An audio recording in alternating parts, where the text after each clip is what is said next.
Tuesday, May 12th, Board of Trustees meeting to order, please.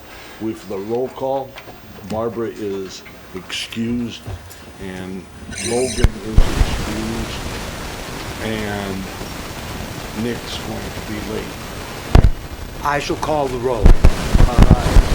Veronica Franklin. Present. Howard Rosenberg, present. Lisa Ruggiero. Present. Nick Smith. Be late. He's delayed. Angela Taylor. I'm here. John Mayer. Here, Logan Carlson will not be here. We have a quorum. if anybody's interested in Logan's studying for his IB finals at Worcester, so I think that's a good excuse. Yes. Next, if we could stand up for the pledge. My old Air Force buddy, Ed Pierce, would you lead us in the pledge? To the flag of the United States of America and to the republic for which it stands, one nation, under God, indivisible, with liberty and justice for all.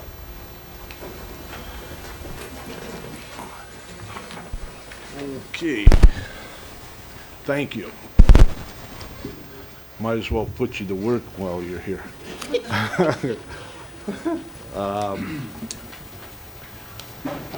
Action to adopt the agenda. President Mayor? Ms. Franklin. Yes, I'd like to ask that we remove item 6.05 for a later time so that we can get some additional information and background and options before we discuss this further. 6.05. And that's a motion? Yes, I'd like to move Okay. that. It's been moved and she's seconded. Okay. All those in favor signify by saying aye. Aye. Opposed, same signal. So carried unanimously. Now a motion for the adoption of agenda. Was that for the whole agenda or just that one pulled? It was the one poll. Just the one poll. Okay. I then move we accept the rest of the agenda. Second? It's been moved and seconded. All in favor signify by saying aye. Aye. Opposed, same signal. So carried. Okay. That brings us down to the board reports. Pardon me? Did I skip right off public comment? Do we have any cards? Anyone from the public wish to speak? We don't have any cards. Okay, seeing no one, we'll move on to board reports. We'll start with Lisa. Well, my board report will be very brief, and it's just to talk about, we've had a loss in one of our schools, and as many of you know, that I chair the Safe and Healthy Schools Commission, and so we did postpone our meeting this week because staff has been so focused on the recovery process of our loss at O'Brien Middle School. We will be coming back together on May 22nd, and we will have some discussion at that time, and I just wanted to thank the community and for the support, but I also want to thank our staff because of their commitment and dedication to our children, and they've been working tirelessly to support the O'Brien family and the entire school district. And so this is a sad time for us here, but we're doing our very best that we can. So thank you. Thank you for all your work on that, and the staff. I don't see Kate Loudon's And Kristen and our chief. and the chiefs over there. Thanks a million for all you do for the students of Washoe County. Angie Taylor. Quite a few things happening as usual. Many of you joined me at a lot of these events, starting with we had a volunteer appreciation, which Trustee Frankel and I attended for our those involved in their parent engagement. It was a great event, and then we went from there, as Trustee Ruggiero said, out to lend support to O'Brien Middle School, which was there. Then also on Friday, I believe it was Trustee Frankel and I as well, and Superintendent Davis was at both of these. We had the CUS event, which is our community, college, and community, college, and classroom. That's it. A partnership, Dr. Sawa, her team, and all the partnerships in the communities. The university was there, TMC. It was a great event. I didn't know much about that program at all. So it was great. It was great to learn about that. Let's see, what else have we been doing? Of course, we had our Spotlight on Success, and most of us were there. 360 Blueprint, many of us were there and got a chance to, it was new for me. I think you had been involved in that before, Trustee Ruggiero, I believe. It was new for me, but it was great to see that program and all the literacy and the reading, and all the kids get their T-shirts and get excited about it. And in fact, one kid got up, she wasn't in the program, but she got up because she wanted the T-shirt. And they said, are we at that school? No, well, we are now. Let's give her a T-shirt. And she was very excited about it, so that was very cute. And I spent some time with Chad at Trainer and with Bob Sullivan at AACT as well to learn more, as I continue to try to learn more. I'm playing catch up, being a new trustee. And then one of the things I did was I actually got a chance to pray for education during the National Day of Prayer. They had different people come to pray for various areas, and they asked me to pray for education. So I was honored to do that at the county complex. So, as usual, we have a lot going on. King. Mr. Rosenberg. Mr. Rosenberg has something like 250 papers that he has been grading over the last several days. I was at some of the things already been mentioned, and that's about it. I'm closed down for anything else. Next victim. Trustee Frankel. It has been a very busy couple of weeks. I really enjoyed the award ceremony at Damani Ranch for the home visit program, and that was a wonderful event to attend. I had the opportunity also to hear about some of those great programs of collaboration in the community university school partnerships. It's the CUSP program that really highlights some of the great work that's being done in collaboration, and that really is what makes our hope for education and our future look so bright, is that collaboration. I did have the opportunity to spend the afternoon with Sawazaki and visit our professional learning department and meet all of our staff and see some of the places where we provide our training. 'Cause as a trainer, as my daughter said, those are my people. I really enjoyed that afternoon, and I appreciate Dr. Zaki's time with me. I do want to do a shout out to the area superintendents for their community meetings that they're in the midst of right now. I had the opportunity to attend a couple of those. Area 5 with Area Superintendent Chad Hicks down at Double Diamond, and Trustee Ruggiero was there with me. It was a great opportunity to have a good dialogue. I also had the opportunity to hear Area Superintendent Joanna Gonzalez at AACT for Area 3 discussing some great ideas and dialoguing with parents. So those were really great opportunities. But the best part of the last 2 weeks was getting to spend the day with Troy Parks, our area superintendent for Area 4, and go to 5 elementary schools last Thursday. It was a whirlwind day, but I can't get into all the wonderful learning I saw happening there. But the best quote of the day was at Whitehead Elementary School when we walked into a first grade class and they were playing bingo. And I said, "Hey, it's bingo." And the child said, "It's better than bingo." And I said, "How so?" "We get to do math."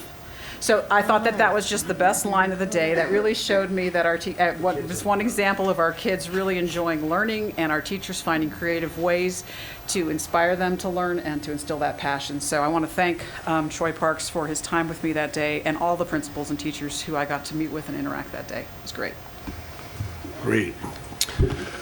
Well, I've been busy these 2 weeks, and the taxi top, none of you mentioned, but what a deal it is. And, to have children's art replace some of the things that have been on the taxis is a wonderful, wonderful thing. And I just want to compliment all the people that did that.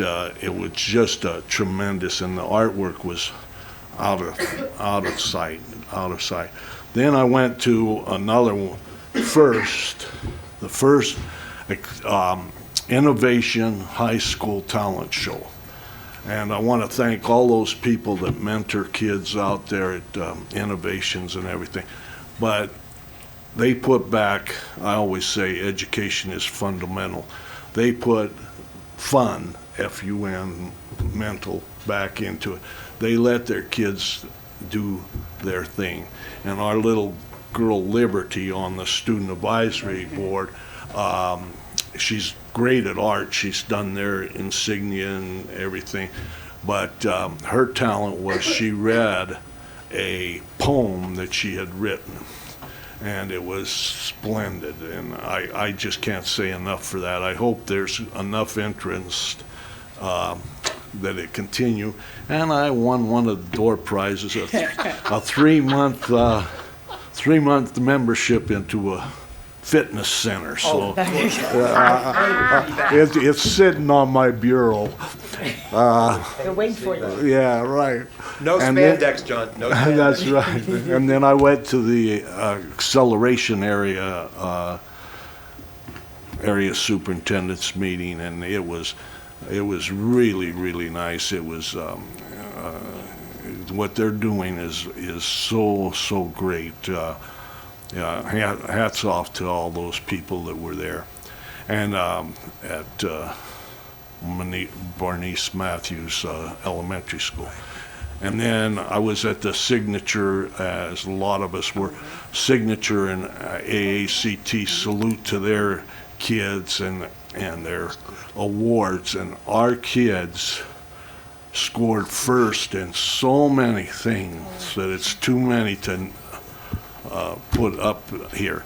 But they design a dune buggy, dirt buggy, and this year that had to be different, so they couldn't just recycle the one from the year before. And they compete against all the nations, Jamaica, all of them, and then colleges and community colleges, and they came in third out of all that. And if you want to watch it, I watch it every year, but it's on ESPN Sports Channel, and it's really worth watching. Last year they were on the starting line and their dune buggy fell apart, and they had to put it back together, and they still did third place, and they got third place again this year. So it was just wonderful. The culinary kids won first places in baking, recipes, you name it, public speaking, first, second. There were so many kids that got awards that they have a balcony, and on the balcony all the way around the center of that school were kids that had won awards all the way around it. It was just splendid, just splendid. Then I was at the concurrent meeting with the Sparks City Council and the Reno City Council and the County Commission, and I think that really helps to have communication with all those. And then Spotlight, I want to thank all of you, that Kristen and her thing, and all of you that participate in that. It's so much more enjoyable. There were so many people that this room, we used to do it in this room, and it was a huge success, I thought. And the jazz combo from Reno High that entertained us as we were coming in and everything were just out of sight, you know. I went home and I told my wife I saw the neatest production that would have cost us about $70 out on some place, and it was great. And then I went to North Valley Junior ROTC Awards, Sparks High Junior ROTC, and I visited 2 elementary, Florence Drake and Lena Juniper. Could I just tack on to something? Sure. Innovation has a program where the boys go out to where the little kids are playing around and help. They are having a problem keeping them away from kids. They can't wait to get there. And it's really quite something to see. It is, you know, they're a real, talk about a school that's a family. That school is a family. They watch out for each other, they help each other. There's not competition between them. It's a real family, and I think the whole staff that works there and the people that from the district office that mentor students there should be congratulated. And now what we all come for, the interim superintendent's report. Well, I want to go first because I've crossed everything off my list because everyone's talked about everything we've done for the past couple of weeks. So I just want to say thank you to E. Dunn and Mike Kersminsky for the Taxi Top contest and the work that we do in the community, and they support the district. So a big thank you to E. Dunn. And then I went to the Rotary Leadership Luncheon, and Innovations sponsored they did a PowerPoint about the work they were doing there. And so it was nice to see the kids there interacting with some of our Rotary leaders. And Taylor's doing a lot with big picture, and so they're really interested in that work that we're doing at Innovations. And then community meetings, I just want to say that it's a great way to engage our community or area superintendents about their zones, because each zone is unique and different, and it's an opportunity for parents to come out and ask one-on-one in a small group setting. So thank you to the Office of School Performance for doing that work. And I think that's it. Oh, Cleveland. So big news, and I think this is will be in the superintendent's highlights. Next year, Washoe County will be highlighted for the social emotional learning IDC, the collaboration of all the districts. We will be housing that in Washoe. So they will have an opportunity to go visit our schools and see some of the amazing work that we're doing with students as we look at the collaboration with academics and social emotional learning.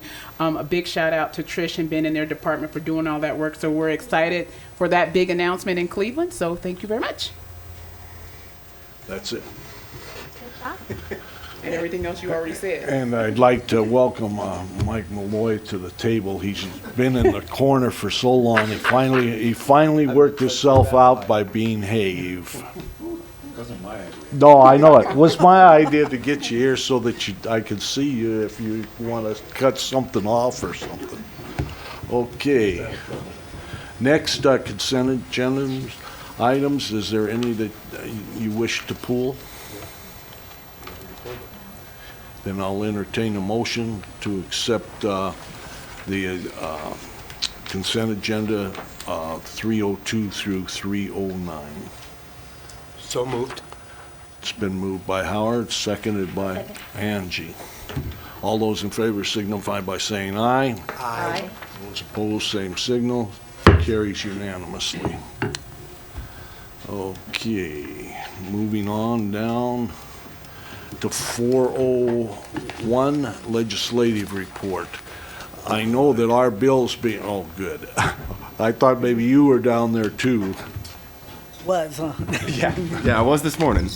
Members of the board and President Mayor and Superintendent Davis, it's very good to see you all again. As Mr. Mayor was making reference to our... For the record. I'm sorry, this is Scott Baez with your Government Affairs Department for the record. As you mentioned, SB 19, Washoe County School District's bill is being heard in just a couple hours down in the Assembly Legislative Operations and Elections Committee.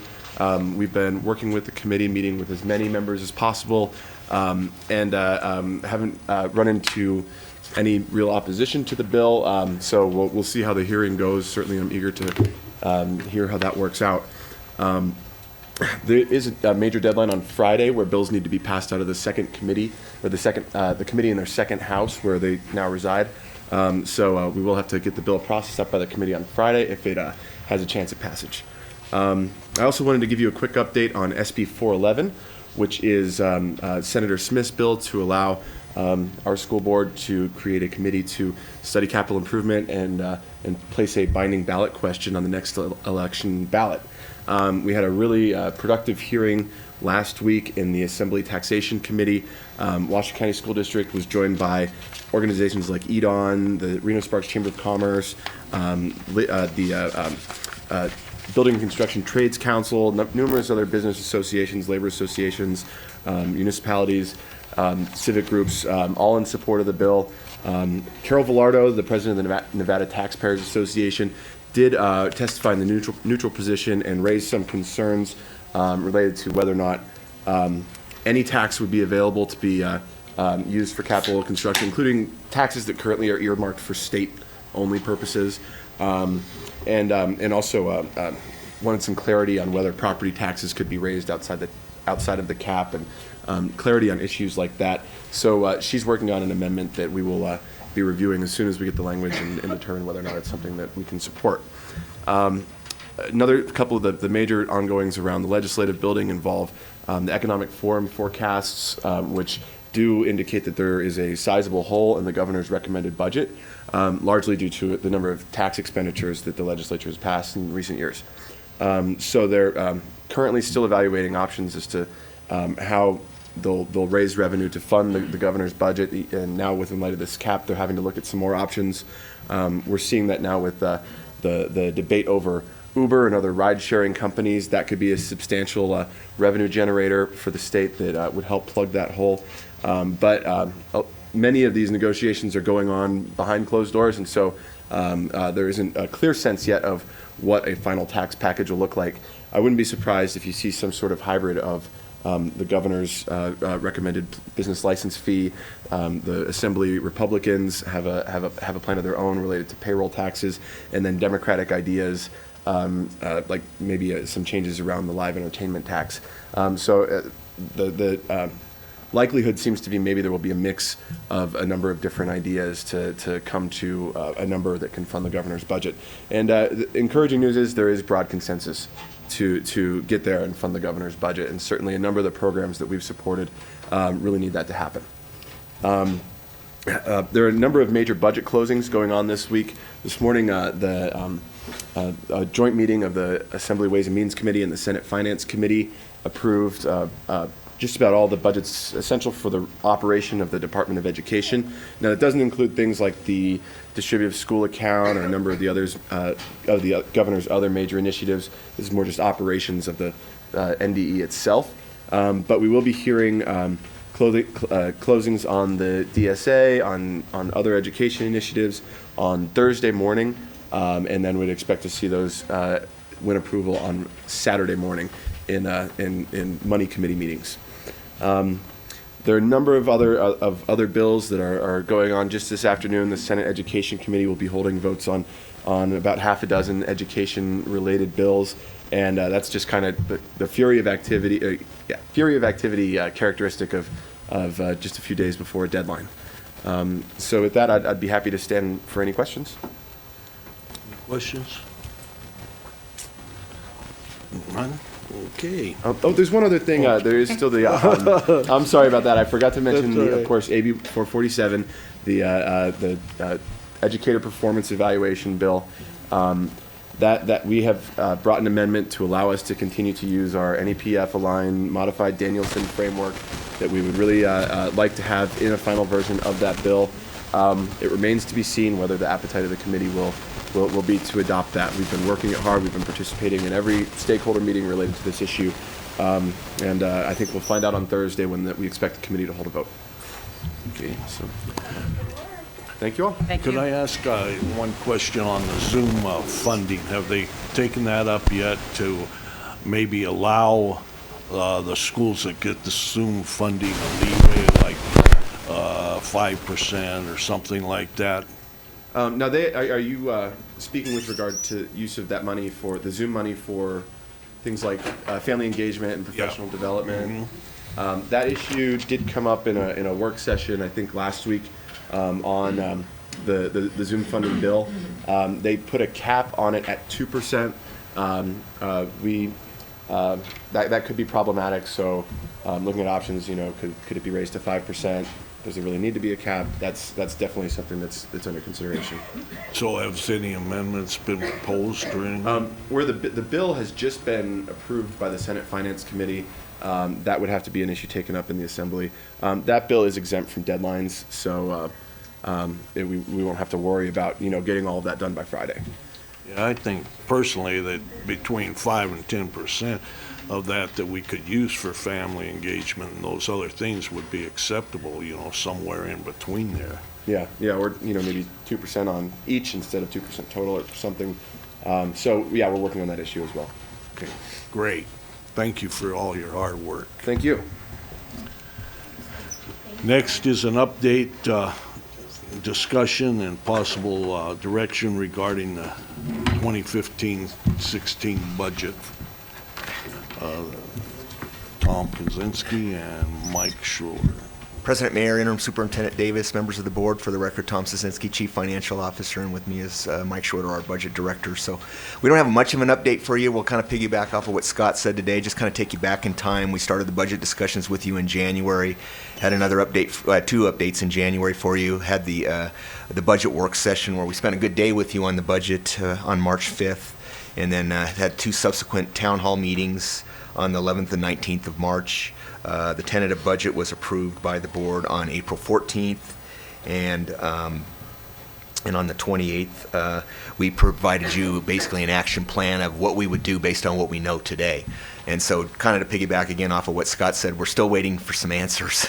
Again, we've been actively engaged with the legislature, myself, Mike, our colleagues from the South, working with Interim Superintendent Davis. And so we've gotten our messages to them in terms of what our concerns are with regard to the DSA and other matters related to the budget. We need to see the outcomes of what the categorical funding will be for Zoom schools, Victory schools, Read by 3, full-day kindergarten, on and on and on. So I think it's all really kind of centering around the governor's tax package and what's happening there. Again, it sounds optimistically from Scott that some good things are happening with regard to that, but we are in the middle of May. My expectation is we probably won't know an answer till at least the end of May, and maybe a little bit longer, so for whatever that means. So let me turn it over to Mike, and he'll walk you through our next step, where we will be meeting with you next week to have a public hearing on the budget. So I'll turn it over to Mike.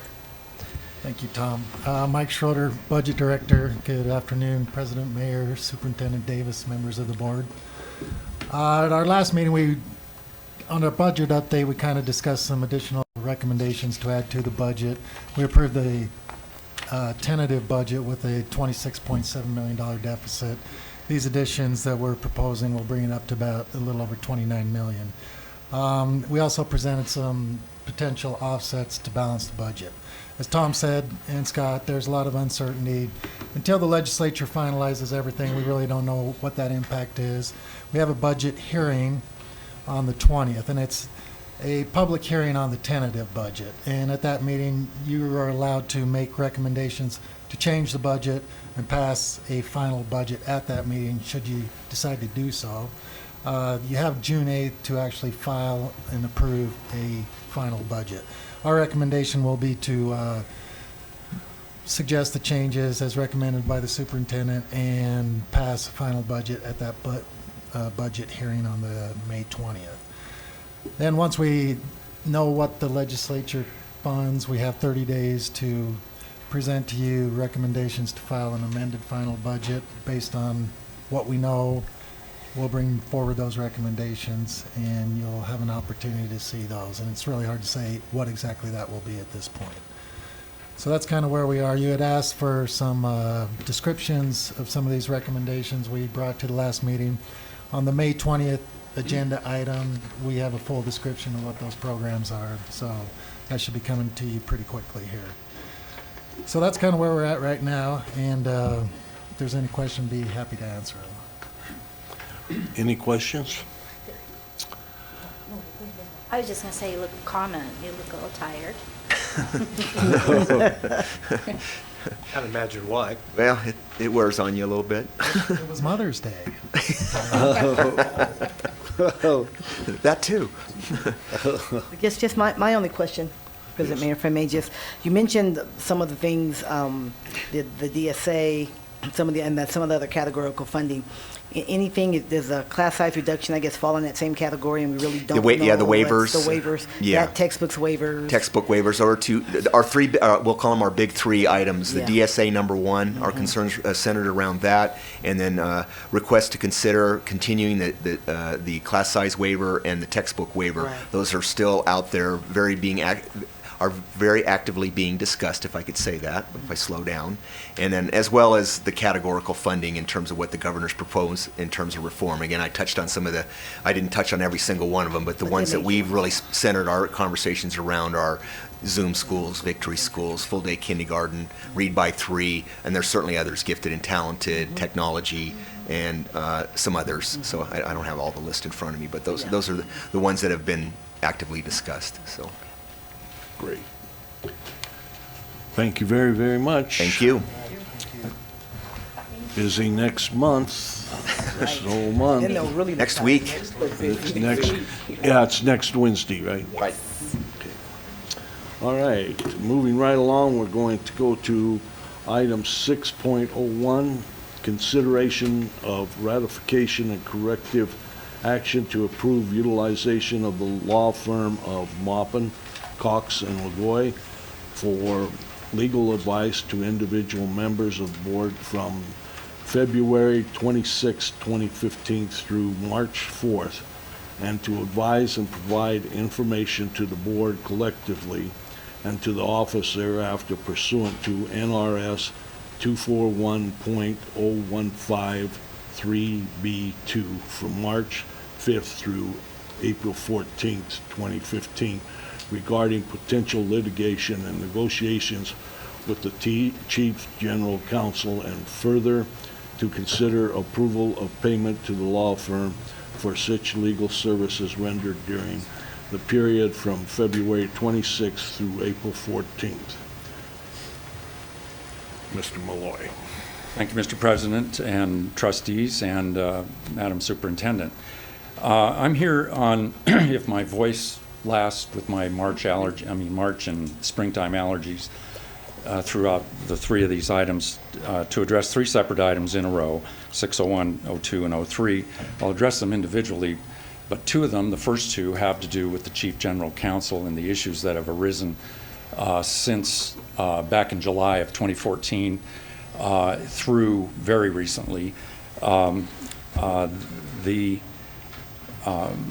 board approved about a month ago on April 14th the formal retention of my law firm to represent the board in connection with all of the matters relating to this and other things.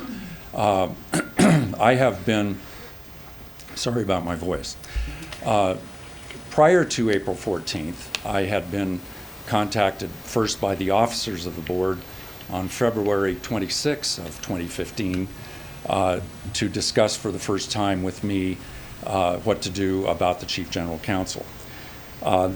So the issues arise indirectly from all of the things that went back to the end of July of 2014 and subsequently. From that time on February 26th and through March 4th of this year, I was dealing with individual trustees, or at least up to a maximum of 3 at a time, principally with the officers and sometimes with individuals during that period about this whole issue. And then on March 4 or 5, I can't remember exactly, there was an indication that there could be litigation initiated by him if certain actions might be taken by the board in connection with the Chief General Counsel. So that gave me the authority under the open meeting law to deal with the board as a whole from time to time in what's called a non-meeting gathering with your attorney to be advised about information relating to the potential litigation.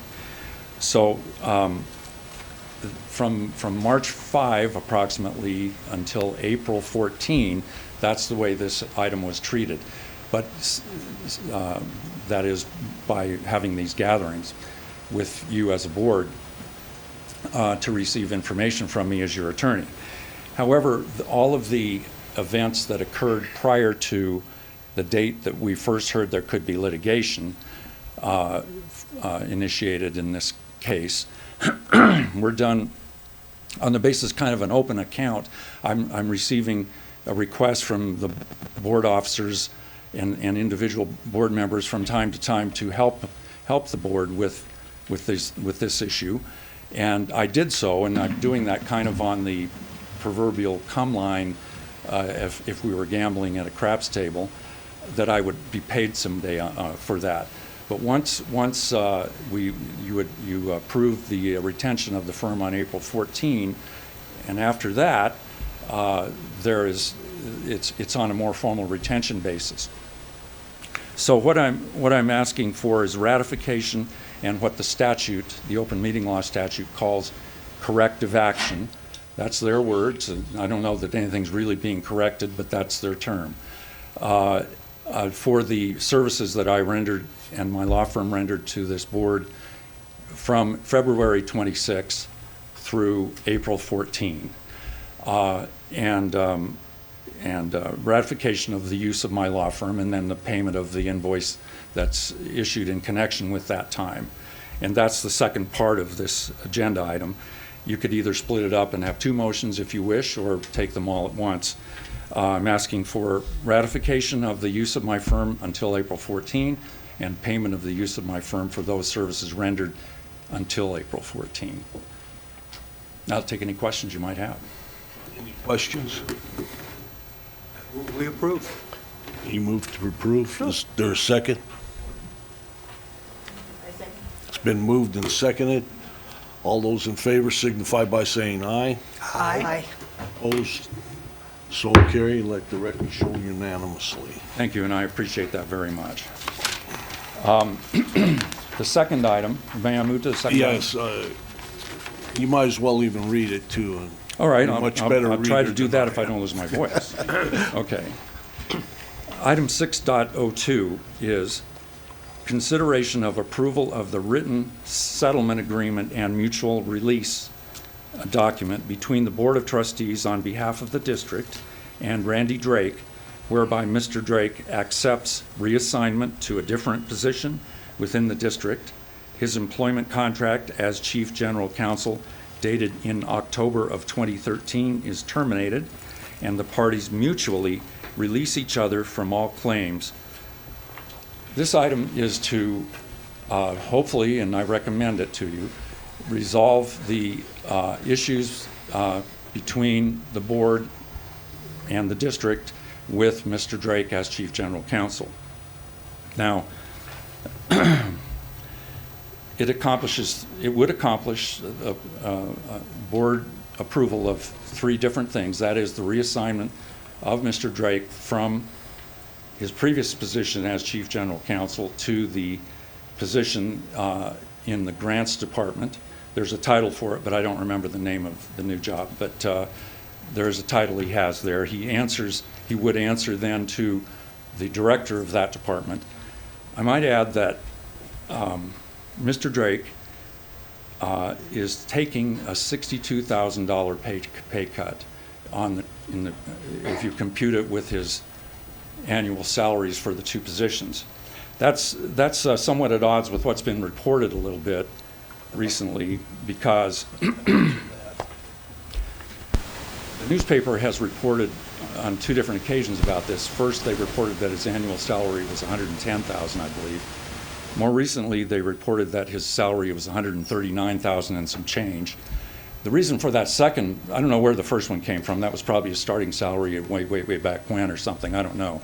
But the second one, the $139 and change salary, came from his employment contract in 2013, but he has received augmentation of that salary since then, so that up to now it has been $145,500. His new position pays approximately $83,500. That's why the $62,000 pay cut. Now, getting to the reassignment, that's a matter that was thought of originally by administration or a trustee or two, and it was acceptable to Mr. Drake. And it's not free, and therefore it constitutes a compromise with him. The sign, we lawyers say, of a good compromise is when both parties leave the compromise agreement somewhat unhappy.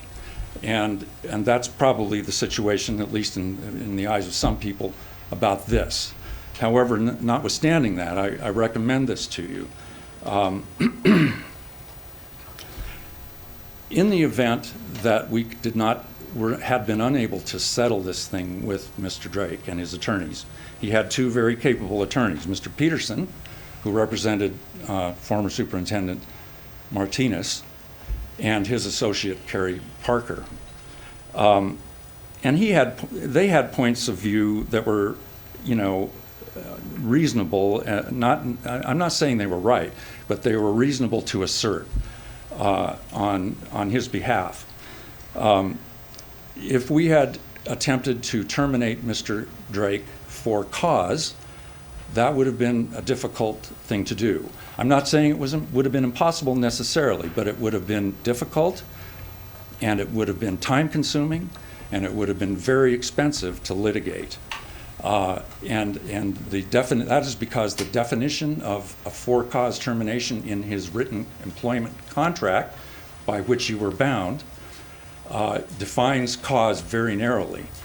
It's not easy to necessarily fit the circumstances we've been talking about in connection with him into a for-cause termination scenario.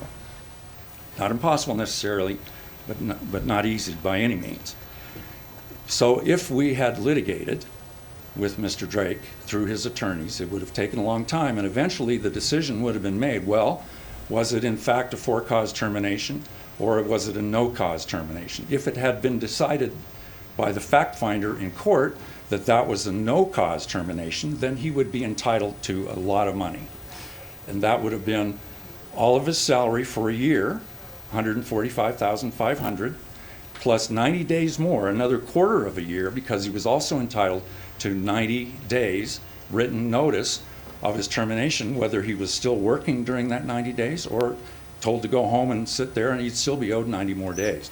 So there would be $180,000 plus right there, plus losing the lawsuit. He would have been, if we had lost the lawsuit, he would be the prevailing party, and the contract says the prevailing party gets their attorney's fees and costs, and they could allege damages. There's all kinds of issues that result in this compromise. So I recommend this to you, and I know there are cost issues, legitimate concerns about costs, as there should be, but I suggest to you that this is a very favorable compromise to the district and board, and I recommend it to you. Any questions? I was going to make a motion. Yes, yes.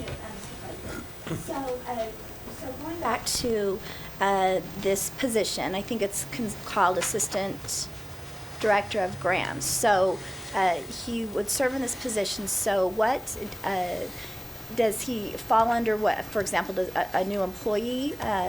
Does he fall under the same guidelines of a new employee at the district? How does that work?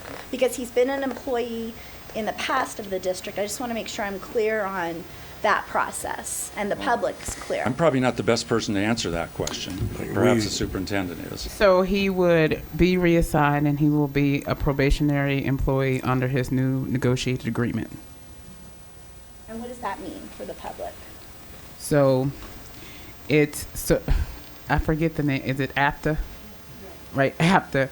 It's that bargaining unit. So he starts off, and whatever the guidelines under that contract is, he's probationary. He gets evaluated, makes probation like anybody else, and he proceeds to work.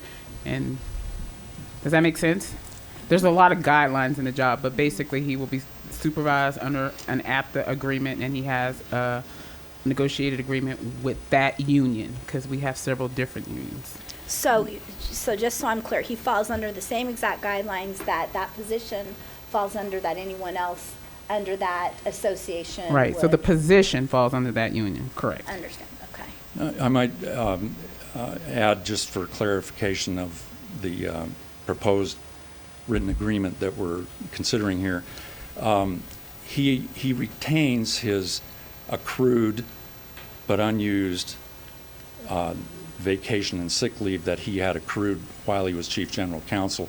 There's a cap on the sick leave of 25%. If it's paid out someday, if he quits or he terminates the employment in the new position, it's paid out then, not now. And the vacation is limited to a maximum of 60 days that he might have accrued, and I don't even know how much he did accrue. But that's out there as an expenditure that would have to be paid out under his contract someday when he leaves the employment of the district. I might point out, too, that something I forgot to mention in my presentation about this, that it's not like what Randy Drake is going to be doing in the grants department is something that he's not qualified for or something like that. He's definitely qualified for it, and his skills and talents and his background are quite useful in that particular position, as I understand it. Okay, any other questions? So, point of Yes. clarification. So really, the sick leave and the vacation time is time that he's accrued like any other employee would accrue it. So that's just what's entitled to that entitled to that, someday. no matter. That's correct, what. just like Okay. anybody else. Any other questions? Mr. Rosenberg? I move that the Board of Trustees approves the written settlement agreement and mutual release between the Board of Trustees on behalf of the district and Randy Drake, whereby Mr. Drake accepts reassignment to a different position within the district. His employment contract as Chief General Counsel, dated in October 2013, is terminated, and the parties mutually release each other from all claims. I second. It's been moved and seconded. All those in favor signify by saying aye. Aye. Opposed, same sign. No. Okay. Let the record show that it's 5-1 in favor. May I move on to 6.03, Yes, please. please? 6.03 is consideration of approval pursuant to NRS 386.410 of the proposed written agreement for professional legal services as, quote, board counsel, unquote, between the school district through its board of trustees and the law firm of Maupin, Cox, and Lagoy to provide legal services to and on behalf of the board on a short-term and discounted fee basis, effective retroactively to the date of approval of retention of the law firm by the board on April 14, 2015, and expiring on September 30, 2015. Okay, this agenda item is in regard to the written contract that I told the board would be presented and hopefully approved someday when we had the hearing on the 14th of April. Sorry. About You my want your water, voice. Mike? You want? Oh, I'm okay. It doesn't do me any good. If I had some olive oil, it would, but not available. I found that vegetable oil or something helps with the voice issues more than water. But thank you. Anyway, this is the proposal to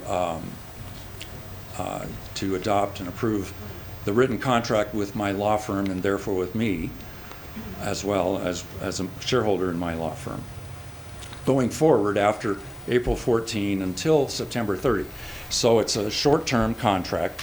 The reason it's called a short-term contract is because when the retention of my law firm was approved on April 14, there was, part of the motion was that there could be a request for proposals, if that's what the board wishes to do at some point, to put it out to the public for bids, so to speak, even though bids are not required for professional services under the NRS, as they would be for goods and other types of services. Notwithstanding, there was an idea that perhaps at some point you would want to do an RFP to other law firms.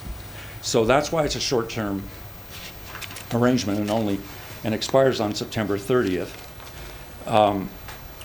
And it's for me to serve, or my firm to serve, as board counsel, separately from the Office of the General Counsel, which will continue to be the counsel for the school district as such. And with the issues of why that was thought to be a good idea, we discussed back on April 14th in public session. I point out that the Clark County Board of Trustees has its own board counsel, separate and apart from the general counsel for the district. They have for a number of years. Now, in Clark County, they utilize the services of the district attorney's office, who assigns somebody over there to advise them. At least that's what they're doing now. I'm not sure they always did it that way, but they do now. and then they augment, the district then augments the DA's budget for the approximate cost that it would be to hire a private counsel. Just so you know, and when we were talking about this arrangement as a potential that I could do this as board counsel on a contract basis, I contacted Mr. Chris Hicks, who is the elected DA, and told him that there was a proposal that maybe I would serve as board counsel here. And I told him, I asked him if he knew that the Clark County Board of Trustees uses the DA in Clark County for that purpose and then augments the DA's budget. He said he did not know that, and I said, well, if you were asked to consider that, what would your reaction be? His reaction was, I have absolutely no interest in anything like that. And he didn't ask if he could think about it, he just said, no way. So I want you to know I talked to him about that. So ever since then, I've been doing this work, and then since April 14th on a retention basis. This is the written contract that memorializes all of the duties and responsibilities of my law firm to the board and the compensation of my law firm for that service. I think it was reported originally in the newspaper when the reporter approached me. I see the reporter here during a break in one of the meetings. I think it was probably on April 14th. That this is on a discounted fee basis. Now, my normal hourly rate for regular clients in my practice is $375. My rate in this that is discounted for this purpose right now and has been since the start to $300. First of all, I point out that that's the same rate compared to Mr. Robinson's rate. It's substantially lower than was used by Mr. Robinson for the board, that was paid by the board for Mr. Robinson's services, along with mine, in the Martinez and Miras cases. So this is the same rate. I know that sounds very high. Most people don't make hourly rates anything like that. But I am not shy about it. I'm not shrinking from it. And I want you to know that it is somewhat below the going rate for attorneys with substantial experience, such as I have in this community. Many hourly rates are much higher than that, and it sounds shocking, but it's the truth. And I'm not ashamed of it. I'm not shy about it, and I recommend it. Now, in the event that someday I were, if there's an RFP or if some other way my firm gets a longer-term arrangement with this board, I will be happy to entertain a further reduction, a further discount in that hourly rate. The point there being that then I can count on a consistent stream of compensation, whereas with a short-term arrangement, it's more difficult to do that because it could end in September, and then I'd have to make up the difference with other clients somehow if they want to come to me. So the contract as written also provides that there's a not to exceed amount in dollars during the pendency of this agreement, and that is set at $50,000. And then there's a sentence after that that says that in the event that it appears that could be exceeded, I will advise the CFO, and then the board can consider what to do about that then. If we are to stay within that not to exceed number between now and September 30th, I think it's very important that the board talk about among yourselves, whatever procedure you care to use, about how to be sure to not overuse my services and thereby keep adding to the cost. And that's not that hard to do. It's kind of standard in private organizations, and I'm sure it's standard in the Clark County School District, has to be, even though they use the DA, because that budget is being augmented down there. So And I would recommend that, you know, this has been a tumultuous time for this board since July. And many of the things that I've been doing are related to events that started then and have been continuing until more recently. That should settle down. If now today you have approved the Drake settlement agreement. The open meeting law issue, which I've been representing the board on with the Attorney General in connection with the March 24 open meeting law issue, is submitted to the AG now. I presume there will be a decision that could come any time. I don't know when, and they take their time, and they should. But that will be over once that decision is rendered, I presume. And so keep you out of more open meeting law trouble, for example, which I'm optimistic about. You're all showing very good faith and want to not do that again. I know that. That is not something that is impossible to do. And it's my job to help you make sure that you don't get in more trouble with the open meeting law. Now, there are numerous other duties described in my suggested contract that you have in front of you that my law firm will do for this compensation. That is to attend all the regular board meetings, myself, or if I'm in the hospital or on vacation, I would send a qualified lawyer from my firm to be at these meetings. Have to have a little notice. And then upon request of the board president or one of the officers in his absence, I would also attend any special board meetings and any unique committee meetings. For example, since April 14th, I attended the Safe and Healthy Schools Commission meeting chaired by Trustee Ruggiero, and I might observe that she did a very good job handling that meeting, and I've told her that. But there's an example of something that would be requested of me to attend, and there may be different opinions about whether I should to keep the cost down or not. That's just an example.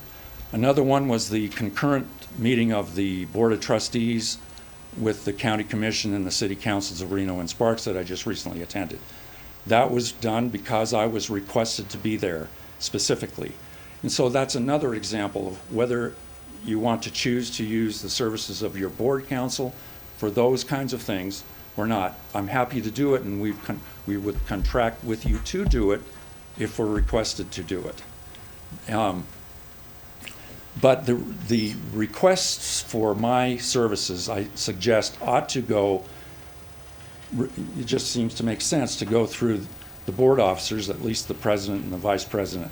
And so the idea would be for the individual trustees, before just automatically picking up the phone if you have a question you want to ask me, would be to discuss it with one of the board officers, and hopefully they will tell you whether you can contact me or whether they want to convey the issue to me directly themselves. I'm happy to do whatever I'm asked to do, but if you want to keep these costs down, then you have to try to get control of it that way, I suggest. Well, that could cause us to be an open meeting law if we're. No, not if you're not agreeing to do anything. Just want to talk to me. I don't think so. Well, that puts the trustees in an awful predicament, in my opinion.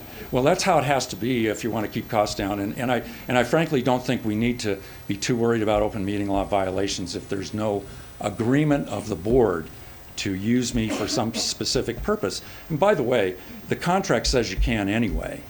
So if I'm requested, and the only question any individual trustee would be presenting to an officer is can I contact Mike to talk to him about this, or can he attend this meeting, or that sort of thing. So with all due respect, I don't think there's any particular open meeting law issue there. So if you have any other questions about the duties that I have agreed to perform as board counsel, they are set forth in my proposed contract with you. They go from small letter A through H, so what's that, 8 different things, most of which are in cooperation with the board officers and the general counsel. And by the way, there's no purpose here to supplant or take over or override the general counsel when there's something that they more properly can handle. So if you have any questions, I'm happy to take. Any questions? I would just add a comment. Yes, sure. I think it's good for us to be responsible in terms of our costs, but I would suggest that any of those requests just go through the board president individually as opposed to any of the other officers. If there's, and I think there's some little concern, and I really want to hear your thoughts on that, Trustee Ruggiero, but I think that it should go through a one-person clearinghouse as opposed to several of us. It's fine. That's just my suggestion. That's not in the contract, that's just No, it's just for us. operation. That's just Yeah. us operationally and how we want to, if we want to, I mean, we don't have to do that, but if we want to, I mean, I would just suggest that change in that as we discuss it. Yeah, I would discourage an actual motion for that right now. Yeah. The contract doesn't address it as such, and therefore it might be out of order to actually take action specifically on that. I think that the board members just need to talk to the officers and decide how you want to, think about how you want to do it, and then go with that informally, just informally, if that's what you think you want to do.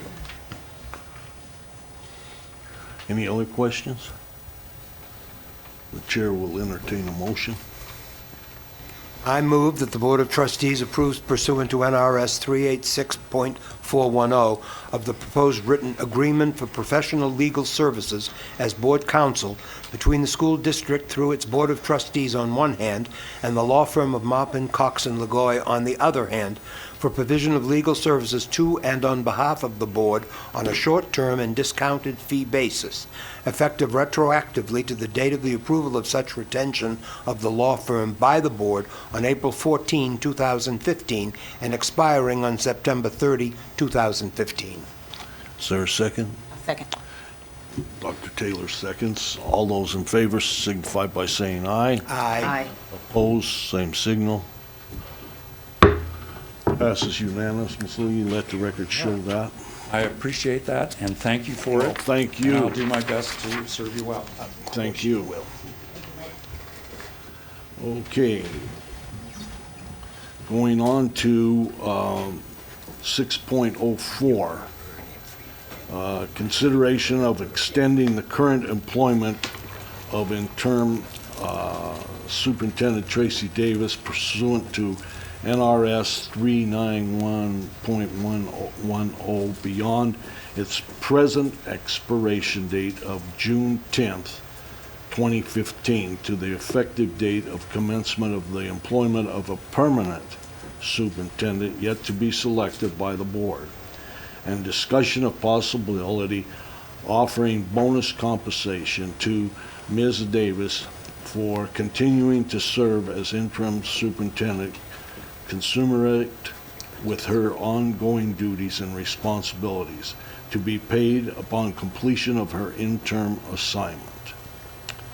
This is presented by the Board of Trustees.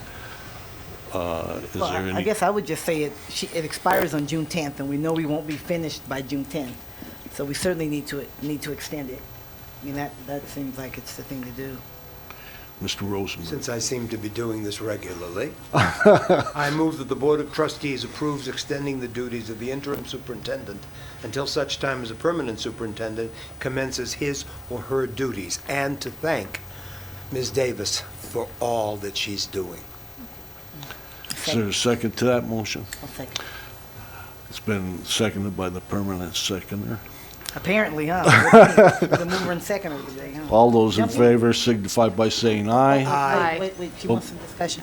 So I just wanted to ask Superintendent Davis, is this something that you're willing to continue? Is this role something you're willing to continue in? June 10th is right in the middle of graduations. I think we need an interim superintendent. Good to know. I think we'll take that as a yes, huh? The ship needs a rudder. Any other questions? Yes, Mr. Smith. Till the permanent superintendent's appointed. I think that's, Yeah, it says that in here. Yeah. Yeah. yeah, Sure. yeah. Okay. Any other questions? All those in favor signify by saying aye. Aye. Opposed, same signal. Passes unanimously, let the record show. Yeah. Here, here. Okay, and item 6.05 has been pulled. So we're going on to 6.06. Presentation and update on student services, student support services. Presenters are too long to, no, I'm just kidding.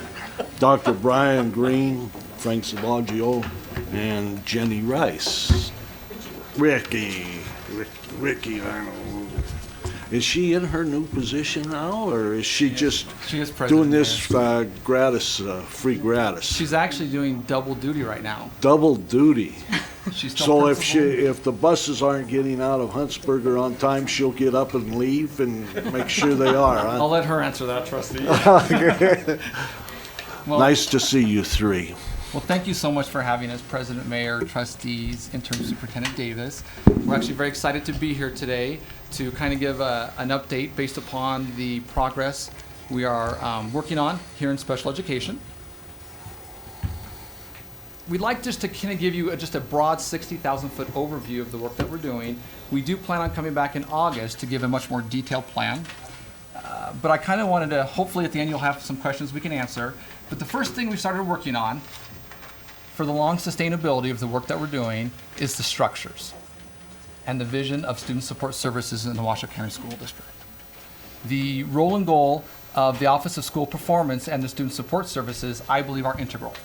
The last time I was here, I shared that there is a belief, or at least a perception in our district, that special education is the one who's providing the services to our students on a daily basis. And we know that's not true. We know that our schools, our teachers, our principals, they're the ones who are instructing our students daily. They're leading the IEP meetings. They're the ones who are engaging in the parents and conversations. And the role of student support services is really to provide some great support to the schools so they can educate, they can implement the IEPs, and we can make sure students are achieving what they need to achieve. So, over the last 2 months, we have been working with the Office of School Performance and Dr. LaMarca and the area superintendents to start defining that role. We believe over the last several years that role has been very blurred. For example, if something happens at a school, there's a problem, there's an issue with a student with a disability, we would call special education, come take care of this. Rather than special education, would you come help us with this? And I know that sounds like it's a really small thing, but I think it's really important to what we're looking at for the long sustainability of the success of how we actually support our students and our schools. So that is the first thing that we're looking at. We do think it's going to be a very long conversation. It's not something that's going to be decided easily. And I think that Jenny and Frank are going to be also integral, and we'll talk about that in a few moments of how they can help support that. The second thing that we've been working on over the last few months is we've been looking at the leadership of student support services. Over the last several years, Frank Savaggio was the executive director. I like to look at kind of almost 3 buckets for special education and in regards to the services and the supports we offer. One of them is really kind of the bookwork, the positions, the allocations, the budgeting, where our programs go. Gigantic job right there. Second one is in regards to compliance. Are we making sure that we're meeting NAC, we're meeting IDEA, that we're doing what is legally appropriate for our students, and we are implementing the IEPs as written? The third is hopefully where we should be, which is, are our students getting the instruction and the support that they need in the classroom, in the least restrictive environment? So really it's kind of these 3 ideas that we're focusing on and trying to build some better supports for our schools and our students. So we have, as you know, brought along board Jenny Ritchie as our new executive director. I agree. I agree. Even though there's multiple roles to be had, as a large 60,000-foot kind of view, Jenny is going to be leading a lot of our instruction and our performance of our students with disabilities, working very closely with principals and teachers and parents in our schools. Frank is going to be continuing his work in compliance and programming as a district, even though they both will be providing direct supports to schools. The third piece, which is I would agree. The third piece, which I think is pretty fantastic, is we had the opportunity out of our Medicaid funds to hire a resource manager, someone to help lead some of the work that a lot of our special education staff is doing. So for example, we may have an area administrator who's working to provide supports for 25 schools and parents and teachers, but they're also trying to figure out the budgets and the allocations and this programming. So we're actually doing as much as we can to take that away from them and put that in the position of this resource manager. So they are leading that support. We actually were able to hire a person with amazing credentials, someone who's worked with a $2.3 billion budget on allocations in another district. Someone who really knows how to track allocations and positions. And she will be starting on June 15th. So I'm very excited that she's going to be joining us. She bringing some of that money with her? I can really stress to you. Just thought I'd ask. Good question. Thought I'd ask. The other thing we're also working on is to provide support. Our special education area administrators, and I think many of you may have known them as Cs, they have really been leading the amazing efforts of student support services over the last several years. And in a lot of ways, they are really kind of the jack of all trades. They are, again, as I mentioned, allocations, budgeting, instruction, compliance, IEPs.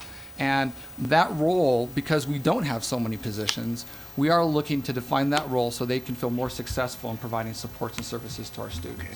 Recently, we had a retreat 2 weeks ago, I think it was, with Frank, Jenny, myself. Our interim superintendent Davis attended. Dr. Lamarca from the Office of School Performance attended to start hearing about what can their role be in the most effective way they can serve our students in schools. Tracy, I don't know if you have anything to add to that? I'll let you keep going. I'll add as we get to something. We are looking, schools have stated so far that they just need people to give them direction and support of where to go. Our goal is when we come back to you in August that we are going to be able to present you a very detailed plan about how a school will have somebody from Student Support Services come to their campus a minimum of every 10 days. Now that can include, it could be an IS from our Student Support Services, it could be a special education area administrator, it could be an executive director. I'm expecting that all my special education administrators are in schools every day. Now what that means, it could be differentiated. We may have a school that has great structures, great instruction, great achievement. We still want to check in with them every 10 days. We could have a school that is struggling, that may need somebody to come in and model instruction in the classroom, that may need somebody to help monitor, look at their compliance, their IEPs. We likely will be there every week. So we will come back with some data and monitoring and share that schedule with you that we'd like to start in August. We do want to make sure everything we do is data driven. We want to make sure that when we're going to schools, we're talking about students. We're actually talking about what is going to impact students' learning, whether it's scheduling or instruction in the classroom or inclusionary practices. The Student Support Services over the last several months, I think most of you have been on BIG, which is the district data warehouse I think Ben Hayes put together where schools can pull up the dashboard. We now have information for all students with disabilities on that as well. So we can pull up everything just through the lens of an IEP for a school, everything from behavior to attendance to academic achievement. And our goal is to provide great supports for our schools this next year so they can also accessing that data and we can make data-based decisions for our students. And finally, I think hopefully you've all heard we've been doing some town hall meetings. Tomorrow is the last one. It is going to be at Piccolo. It's for our 2 specialized schools. Right now we're aggregating the data and you all will receive a copy of that data and we will share that with all of the teachers in the district about what recommendations our teachers of special education have for us for improvement. So we're actually collecting that data as well. We're going to also do a town hall meetings we like to do for administrative principals, for parents and families in our community, and also for our classified staff. The challenge is we're about, 4.5 weeks away from the end of the school year. Most of these likely will happen in the fall. I'm very, very pleased to announce and to thank West Ed. West Ed is now providing some great supports for us between now and really the end of September. They're really focusing on 2 things. Number one, how to ensure that the Washoe County School District is meeting all NAC and IDA requirements, especially any of the corrective action plans that we have received from the State Department. I know that they have an extensive plan about how they're interviewing individual people, focus groups, looking at data, and they're also going to be able to come back to the trustees, likely in August, to present their results about what recommendations specifically we as a district should be taking. I also would like to point out in our audience, we do have Roy Fitzpatrick, who is working with West Ed, who is leading those that work with us. So I really want to thank West Ed and Roy for all of our work for us. Well, that's a great one. Great. Did you request her to be your consultant? We were very fortunate that we were able to get Rory Fitzpatrick. Yeah. She's great. She really is. Where? Right there. Do you want to? Oh, okay. It's hard to say no to districts you care about. You know, I live here. Oh. So I think, at least some of that information, whether it's from our town hall meetings, our current and future ones, and also from West Ed, we're going to see some strong data and recommendations for our system changes. Finally, before I pass it over to my two colleagues, Tiffany Young is now conducting an equity audit. She's doing a sampling of our schools. She is looking at multiple factors, including how students are identified, are there equitable practices in place, services provided, and everything in regard to the whole IEP process for schools that have very low but also to very high numbers of students with disabilities. And we'll also provide that data to you in August. And finally, I have asked Tiffany to lead for us a discussion with our community and many of our district staff to develop a student support services policy, something similar that we just recently did with our equity and diversity. I believe that as a district, if we can define clearly what we believe for our students with disabilities as a district, what our beliefs are, what that means about how we can do business, I think that will help not only our Office of Student Support Services, but our schools and our community to know about what direction we're going and how we're going to get there. We do believe it's going to be a very long process. We likely will start for summer, but it will continue in the fall and maybe into spring. It's my goal to have something back for the trustees. Before you pass the ball, since you're where the buck stops, can I ask a few things? Yes, sir. One of the problems with student support is you don't blow your own horn. You only hear about the complaints, and the misplacements and what have you. You never hear about the successes that you've had. And I think you need somebody that will give that word to communications and spread the good news. I'd bring you a French horn or something, but do it. But I really feel that the negative has been predominant in the community on the negative parts of special ed and not the successes. And I can tell you, you guys do a magnificent job, and I have parents that call me and say, if it weren't for them, I don't know what I'd do. And then I hang up and I get the same statement from the next call on special ed. I just think that you as a buck guy should get somebody that their daily assignments to go out and find these successes and put them, give them to communications department. He's already doing that. Yeah. Trustee, I completely agree, and our amazing communications department is already working with us on that exact same thing. That's fantastic. Thank you for that report. Yes, sir. You were going to omit it until I asked. Yes. It's a two-way street. Media might come looking for equal opportunities. Yeah. Just a subtle suggestion. Maybe. And trustee, if I could add on to that, we believe that is not just even one approach. We think our staff, classified, our certified bus drivers, there's so many staff who provide quality care and support and education to our students every day that I think we need to do a better job of highlighting the work they do and start celebrating that. And that doesn't cost anything. That costs an electronic newsletter that we can send out once a month to recognize the amazing staff and the work that they're doing. So we believe it's a multi-prong internally and also externally. I know that principals are aware of your area help and stuff, and even they have sometimes faculties that aren't getting along to come in and mediate and stuff like that. So, you're a wide-reaching department, and I think you do a marvelous job. But some of these changes that you're expounding on are good. I'm going to really turn it over to somebody even better, to Jenny Ritchie, and for her to share some of the amazing things that she's working on. As Byron stated, we're really going to focus on differentiating support for schools. And so what I can tell you is I've learned a lot in 4 weeks, and I'm looking forward to learning a lot more. We have some overarching kind of foci as we move forward. And so I'll just debrief you quickly on those. Kind of some buckets of professional development that we're looking at as we move forward is options teachers. We have lots of teachers that are working in student support services that are on an options program, so giving them support so that they can move forward with their credentials. Interns that we'll be giving professional development to on an authentic basis, really for them to be building capacity within their schools, within their zones, and then collaborating on a larger level for professional development. School sites, really working with schools to differentiate for their needs, and schools that need autonomy or can have autonomy, checking in with them to find out ways we can enhance, but then schools who may need maybe more directive support, we give that, whether that be through professional development conferences or day-to-day teaching strategies, those kinds of things.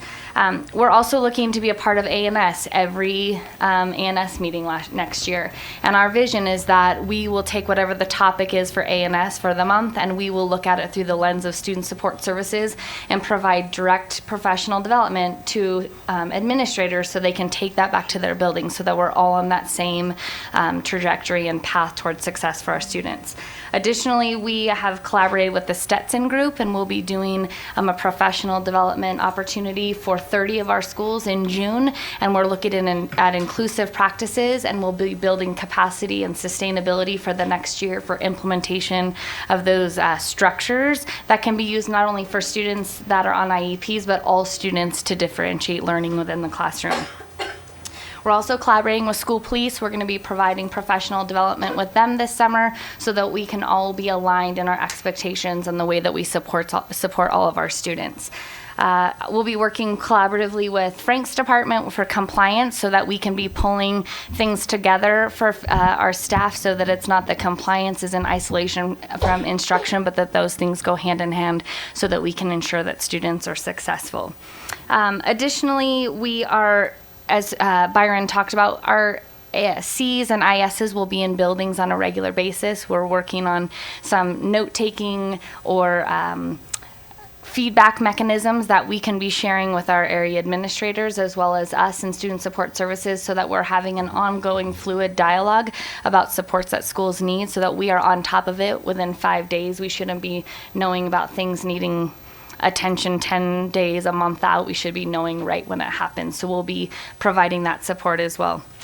And then, of course, we are working with SAWA and Sharon Apolloni to build capacity within our own systems. There's no need to reinvent the wheel. We need to come together and work collaboratively so that we can support our students' needs. Additionally, we're going to be working with parent engagement with Delisa. We're working through the town hall data currently. We're looking forward to getting that feedback. And some of the plans are fluid right now, but we're looking to make them more firm as we get data and we get the information from all of our stakeholders. We'll be offering an administrators town hall meeting this June, so that will help us to drive professional development as we look to August to starting school ready to support schools at their needs. And then also supporting schools through parent engagement, not only kind of on a global level, but school events. So schools would like our support through student support services of they're having a math night, how we go to the school and we support families who need maybe enrichment or intervention ideas and helping within what's happening in the school so it's not in isolation yet again. And then through transition meetings. So we'll really be focusing on that this year about how do we support and differentiate within a building for student needs as they transition through either placement changes or school changes. So that's kind of a large overview, and we have lots of ideas, and we're meeting, it seems like, on a daily basis to work all of these things out. But we have great supports in place, and we're looking to just have the school as the hub of the wheel and all of us coming in to support each student at their individual need, each family at their individual need, and then the vision of the school as well. Thank you so much, Jenny. Frank is going to get a quick highlight or review of the compliance changes that we are planning. So today, as our schools were in session, we were responsible to implement 8,780 IEPs in those schools. And they had to all be done just right. And that happens on a daily basis for our schools. And so the need for providing support to them to ensure that those IEPs are being implemented is a great task. And so one of the things we're doing in our own reflection with Dr. Green and Ms. Ritchie and myself is the realization we have not provided enough training to our staff to make sure they understand what it means to implement an IEP. And we started that this year. We've gone through an extensive training plan with all our special ed staff regarding the implementation of IEPs. We've done the same with our administrators, and now we're doing that with our general ed teachers as well. And that is going to be done on an annual basis, where we are providing ongoing professional development to make sure that those IEPs get implemented. Secondly, we're next year going to be doing random monitoring. What that means practically is we're going to be going into schools, and instead of waiting till the state finds something that we're out of compliance with, we're actually going to go into those schools and make sure those IEPs are being implemented properly. And that is going to be occurring on a weekly basis to make sure that that's occurring. For schools that are just having a difficult time implementing IEPs, we're going to start a process called focus assistance. So when issues are arising, we're going to make sure that those issues are addressed directly with that school and provide a lot of intensive support to make sure they get on the right track. And I mentioned about the training schedule for next year. I'm excited to announce to you that our compliance department is doubling next year to 2. And I think that's going to go a great lengths to help us begin to do some of the things we've needed to do for many years in addressing some of the issues as it relates to compliance. And then I'm really grateful for Ms. Fitzpatrick to be consulting with us. She, as you know, at one time was the state director of special education, and then eventually the interim director or superintendent for the state. So we're really grateful to get her insight on how to improve our systems.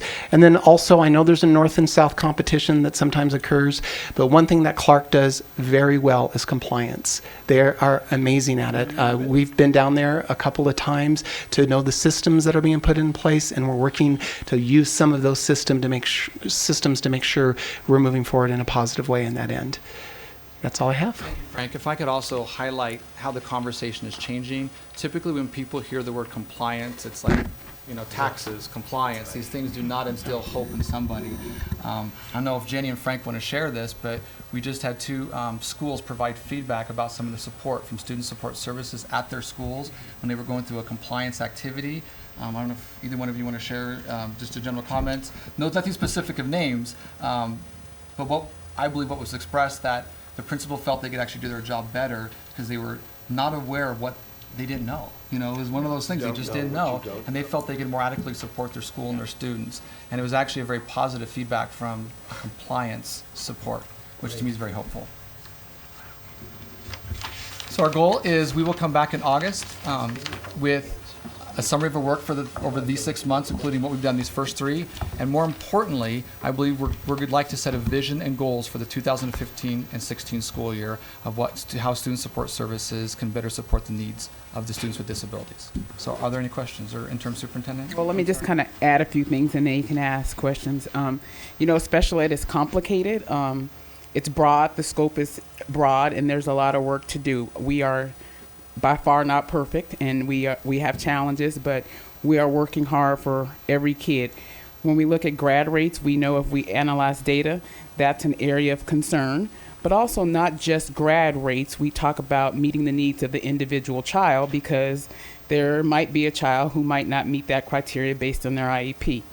When we talk about special education, it's just not grad rates, because we have kids pre-K, and we have to start early and look at how we are affording these kids the same opportunities so that they can be successful also.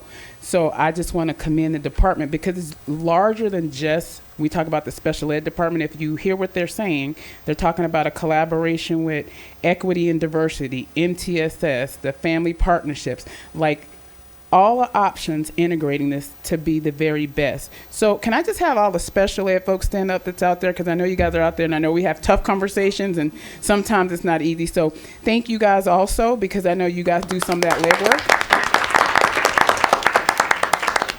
Rory, thank you. We're gonna be best friends. And thank you to you three, because I know this has been a heavy lift, and I try to come to your meetings and we do this work together, but I know you guys are really intense on this, and it's about all kids, and so thank you very much for that. And understanding that it's about support and resources too. We talk about what's important, right? But do we support and provide the resources for that? And sometimes that hasn't always matched, but we are dedicated to making sure that happens for all children. So thank you. You might want to stay right there. Yes. Great job. I'm hopeful, and I appreciate the spirit and the feeling that I'm getting from you. So, but I want to emphasize, for me as a trustee, that this has gone on a long time, and it's been a continual process of improvement, and it hasn't been from a lack of trying. But we need to be connected to the teachers and make sure the teachers have the proper supports. And I think training is important, but I think what I'm hearing in the back of my head right now is a special education teacher saying, but I've got this situation right now that I need help with. So I believe you're addressing that, but I want to emphasize that's what I hear.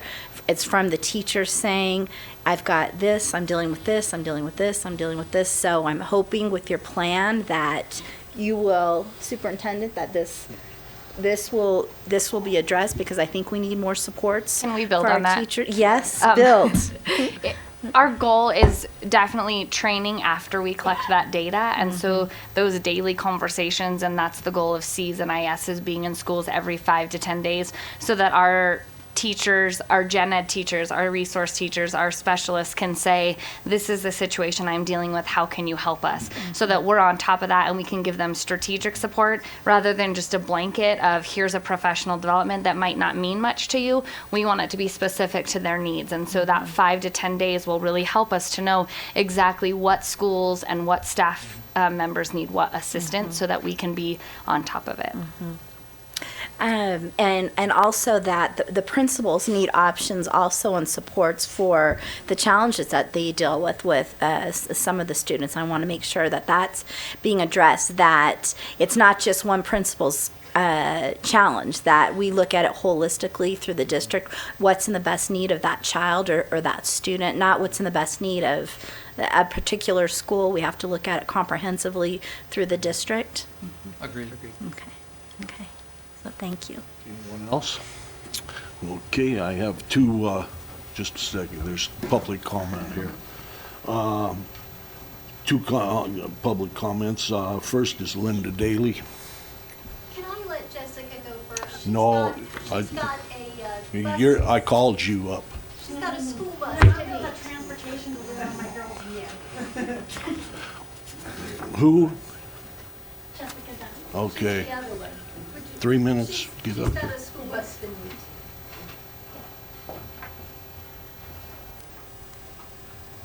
Hello, my name is Jessica Dunn, and I have a severely impacted student within the Washoe County School District. She's multiple impairment, and I have to say from my experience, special ed, I've worked with a lot of these people, have done a good job. But my biggest problem is the Washoe County School District as a whole does not embrace the special ed community as part of their own. And I think that's where you're having a huge breakdown, is when a principal or a teacher doesn't want to acknowledge the presence of your student in that regular ed classroom. That's where you're having a lot of your biggest barriers. It's not a lack of these guys wanting to help, it's the other side that we need to have them embrace us. And so I think it starts here for you guys to embrace that community at the top, all the way in to the bottom, that says these kids deserve to be here, they have every right to be here, and that they all need to take ownership. Principal, counselors, teachers, general ed, everybody needs to take ownership of those guys. So, and again, I've had wonderful issues or experiences with them in the last couple years, but it wasn't pretty in the past. So that's all I have to say. Okay, thank you. Thank you. Linda Daly. I see you have two cars. Yes, One, it's 3 minutes. and then the second one is on other things that were presented, but my first thing I will Well, go you can kind do of the, quickly. you and- can do the second at the end of the meeting during public comment. Okay, well, if I still have time, I'll see if I can squeeze it in. My update is I'm here to tell you that special ed isn't getting better. It's getting worse. I have in recent days seen the most appalling behavior from your employees that I have ever seen. The whole WCSD contingent got up and walked out on my daughter at her IEP meeting last week. She was there. Right in front of her, they walked out. I consider that conduct disrespectful, unprofessional, and retaliatory. The retaliation first. Yet again, your district has been found out of compliance with the law with my daughter. Even before this finding, the count was above 20 violations with my child alone. And this latest finding of you violating the law with my child was delivered just the day before your employees abandoned my daughter at the meeting table. The day before. In addition, when your employees walked out, my husband and I were advocating for our daughter, a child with a disability, by pointing out that your district was violating, we believed, still more laws in relation to the issue under discussion at that moment in that meeting. As to being unprofessional, let me remind you that the law requires school staff to meet with parents and students of my daughter's age to write the student's educational plan. And in those meetings, the team members are supposed to come to consensus. But your employees walked out on their student. They refused to work toward consensus, difficult though it may be, as is required by law. Is that the conduct you expect from a professional educator? Now, as for the disrespect, that conduct was just disrespectful beyond words toward my daughter. You know what my daughter gets when she's feeling overwhelmed and stressed out in the middle of class? She gets to take a 5-minute break to go to the water fountain or the restroom. Then she has to come right back and get right back to work. She doesn't get to pack up her stuff, declare an end to class, and go home. How come those employees got to do so? And 3 of your district-level employees who participated in that walkout are sitting right here in this room right now. Worst of all, in walking out and canceling the meeting just as it started, those employees cut short. They diminished the planning for my daughter's senior year. They harmed her. I think my daughter will long remember that show of disrespect, and she will know that those mottos of yours, every child by name and face, every student, college and career ready, may apply to some, but not to all, not Thank you. to her. Thank you very much.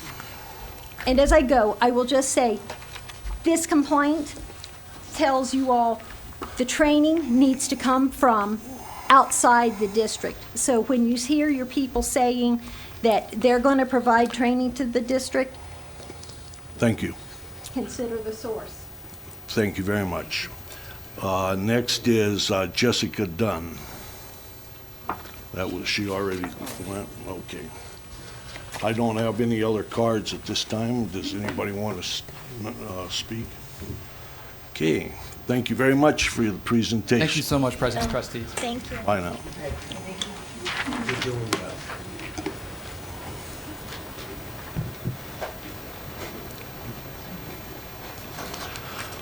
Okay. Moving along to 6.07, presentation on AACT High School acceptance as a MBA Research High School of Business, MSB, or HSB, program for presentation only. Good afternoon.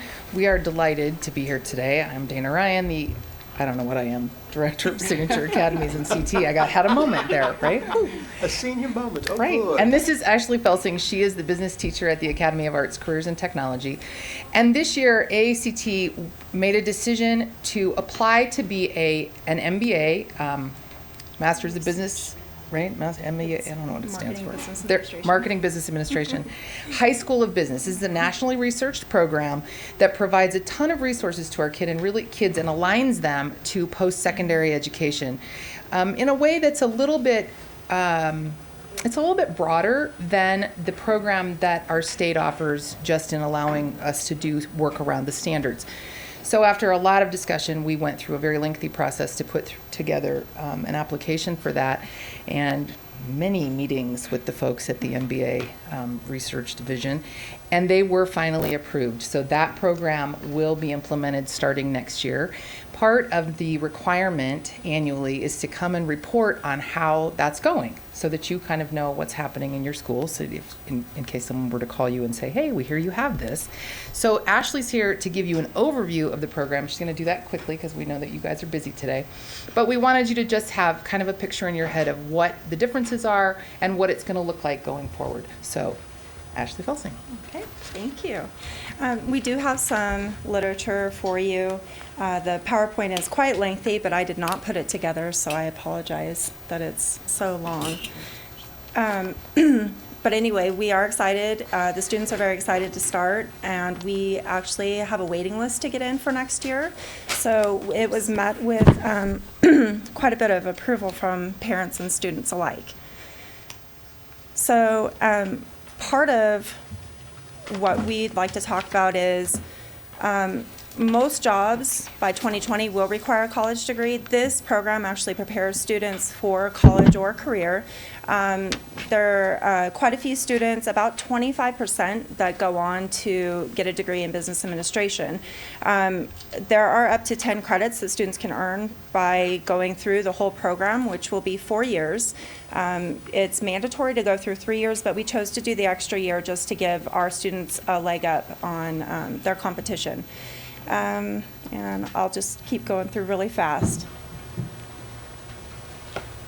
Part of what MBA Research has done is put a lot of research into their standards, the accreditation process of their programs through industry research, and they have multiple career clusters, but this is a special program that we have access to additional resources.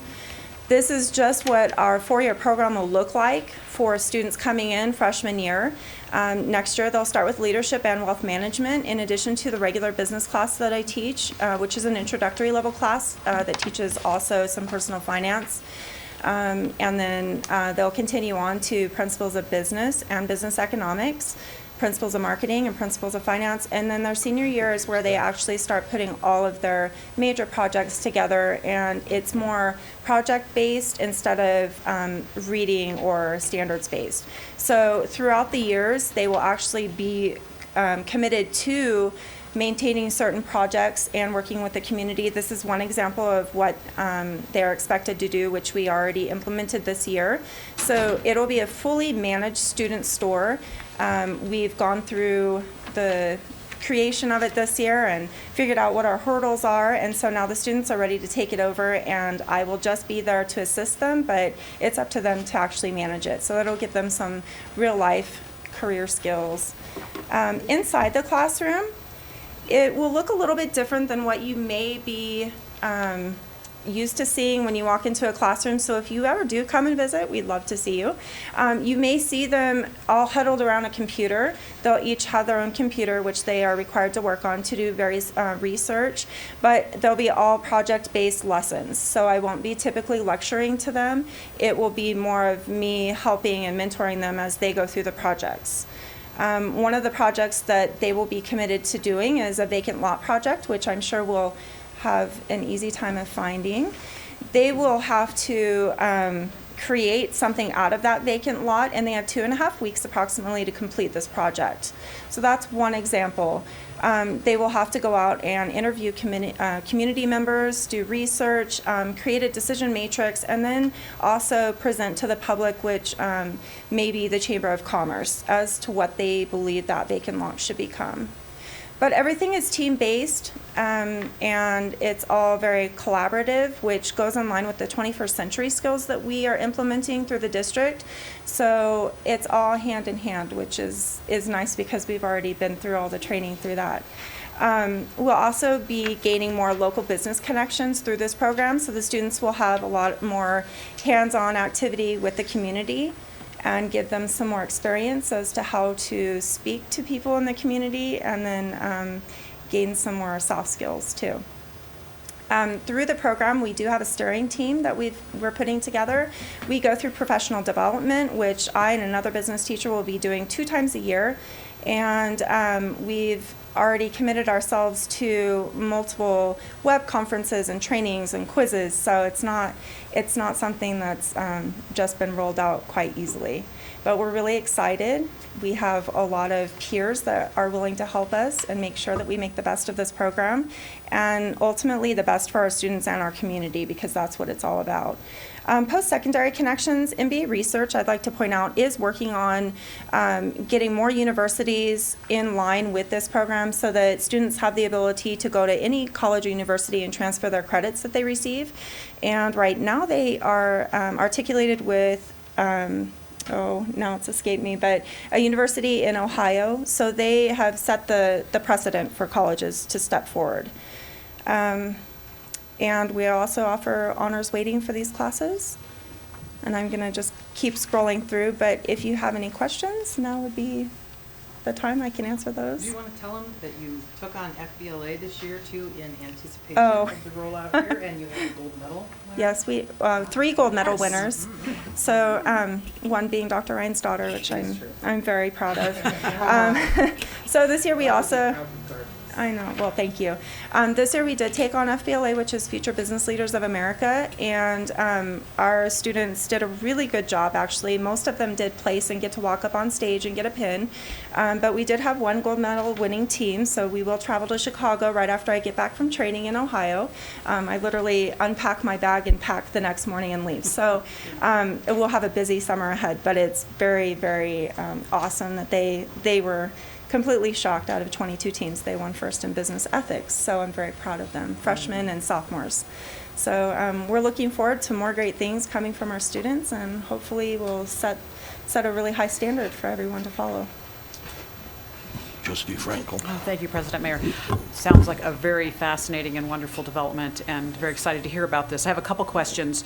The first has to do with just kind of my curiosity about the way in which these classes and programs are integrated, or perhaps there is alignment across their different disciplines, for example, English and math. That's my first question. And my second question has to do with the community's involvement, particularly in the business community.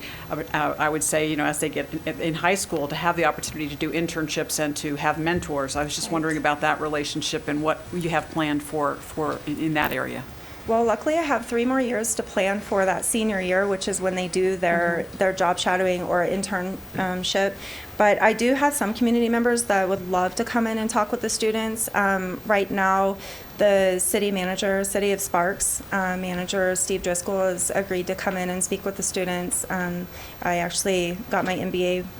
We took classes together, so he's a great example of somebody that would love to come in and speak with students about different career paths that they may take, or maybe bringing them into various job centers and letting them experience what it's like to go to work, and how it's not always, here's your assignment, and it's not very black and white. Things come up. So those are some things that we'll be working on in the summertime, but with the help and support of MBA Research, they have everything already in place, so we know exactly what to do and how to go about interacting more with the community and getting them more involved in our high school. I don't know if, And I think you had another question. I did. though. The first one was, and I'm sorry I threw both of them at you That's at the okay. same time. The first one had to do with the alignment sort of more horizontally across the Right. curriculum as students and in the areas of, let's say, English and math, because I could see lots of opportunities for both and developing those skills in alignment with the content standards that they have. So just wanted Okay. to hear your thoughts on that. Well, when we went down to tour the only other high school business school in Nevada, down in Las Vegas, we asked, what are some of the things that you guys do? And what they've done is they worked with their English department. So they're in sophomore year, they're required to do a 10-page research paper. So instead of it just being for their business class, they asked the English department if it could be a co-curricular assignment. So they're not only getting their English assignment done, this huge research paper, but it also counts for business too. So I'll be working with English and then also math if there's anything I can do to work with them. But business, it interacts with everything. So I'll be talking to the math department to see if there's anything that we can implement and share. Can I address that as well? Trustee Frankel. Thank you for asking the question. The state aligns all of the CTE programs that they approve with the Nevada content standards in English and math. So for her program, even though, because it's a national program, it maybe doesn't align directly to what we do, the state has already done that work for us. So it's a really easy sell for us to go to a science teacher, a math teacher, because we also have the next generation science standards aligned. It's a very easy sell for us to go and talk to those teachers and say, can we find a way to work together? And Ashley has been phenomenal about doing that with English, math, and history in particular, I think, because there's so much history that's built into business, and if we're going to make good decisions for tomorrow, we better know about the good decisions of yesterday. The bad ones. Any else?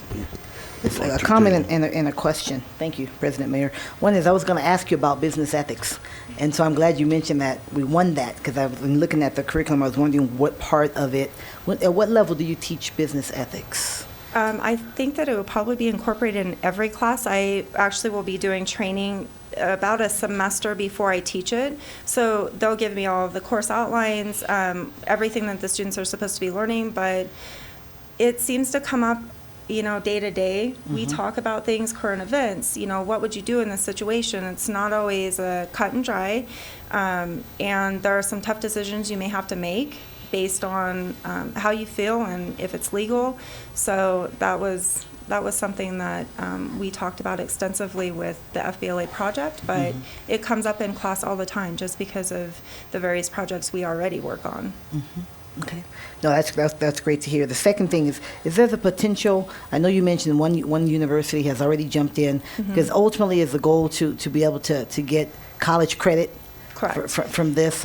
And it's finally come to me, but it's Bowling Green University, which is articulated with them. So if our students were to graduate from high school of business and pass their tests, then they would have, if they wanted to go to Bowling Green and major in their business administration, they would get 6 credits automatically. I know that CSN has already articulated down with Clark County for the same program, and we are looking to the state to find out, who will articulate with us. I would imagine that it would be CSN as well, if not maybe our local community college and the university. Okay. But the state is working on that. Thank you. Mr. Smith? What are the requirements, excuse me, that's so good. What are the requirements of a student to get into the program? I'd actually like to refer that back to Dr. Ryan because They're the same as for all signature academies. So in this particular case, because the program is offered at AACT, it's the same for every student to get in through the Signature Academy application process. So hopefully in the future, we'll be able to have programs like these at our comprehensive schools, because to enter into a CTE program, there are no particular guidelines except that you're doing well academically and you have an interest. Okay. I was just wondering because I know some programs, when you take somebody else's model, sometimes they require, a higher GPA or something of more rigor to kind of... Not in this case. Yeah, okay. No, and I'll add to that, just a student story. He's graduating this year, and he probably wouldn't have been due to graduate.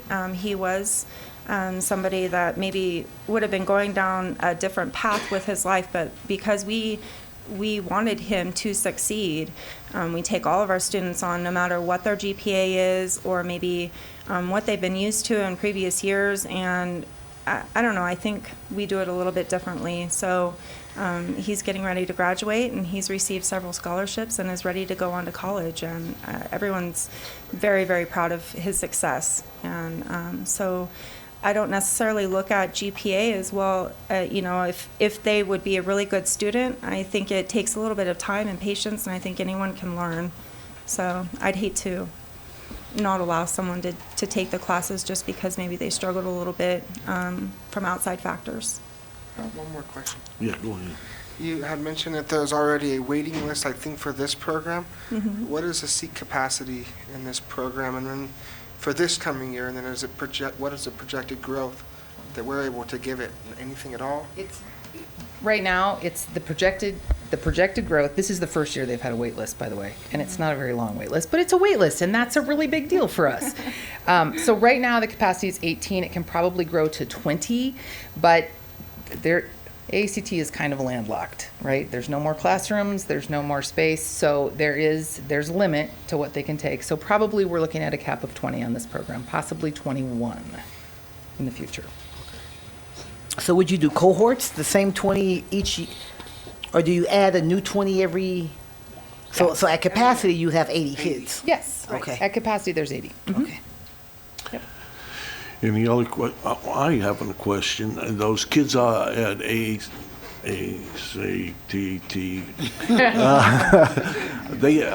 get a vocational certificate at the end. Like if they're in welding, they get a certificate if they've done so many classes and so many hours. Will this class get a vocational certificate too? It will. All students in a CTE career pathway have access to that vocational certificate. So that just like any other student, they will have access to that. So that's great. That's great. I'm glad to hear that. One last question. So when you got approval from MBA on the national level to do this, do we have a shoe-in to put this in other schools in the district, or do we have to have the other schools also apply and go through the steps? They all have to apply individually.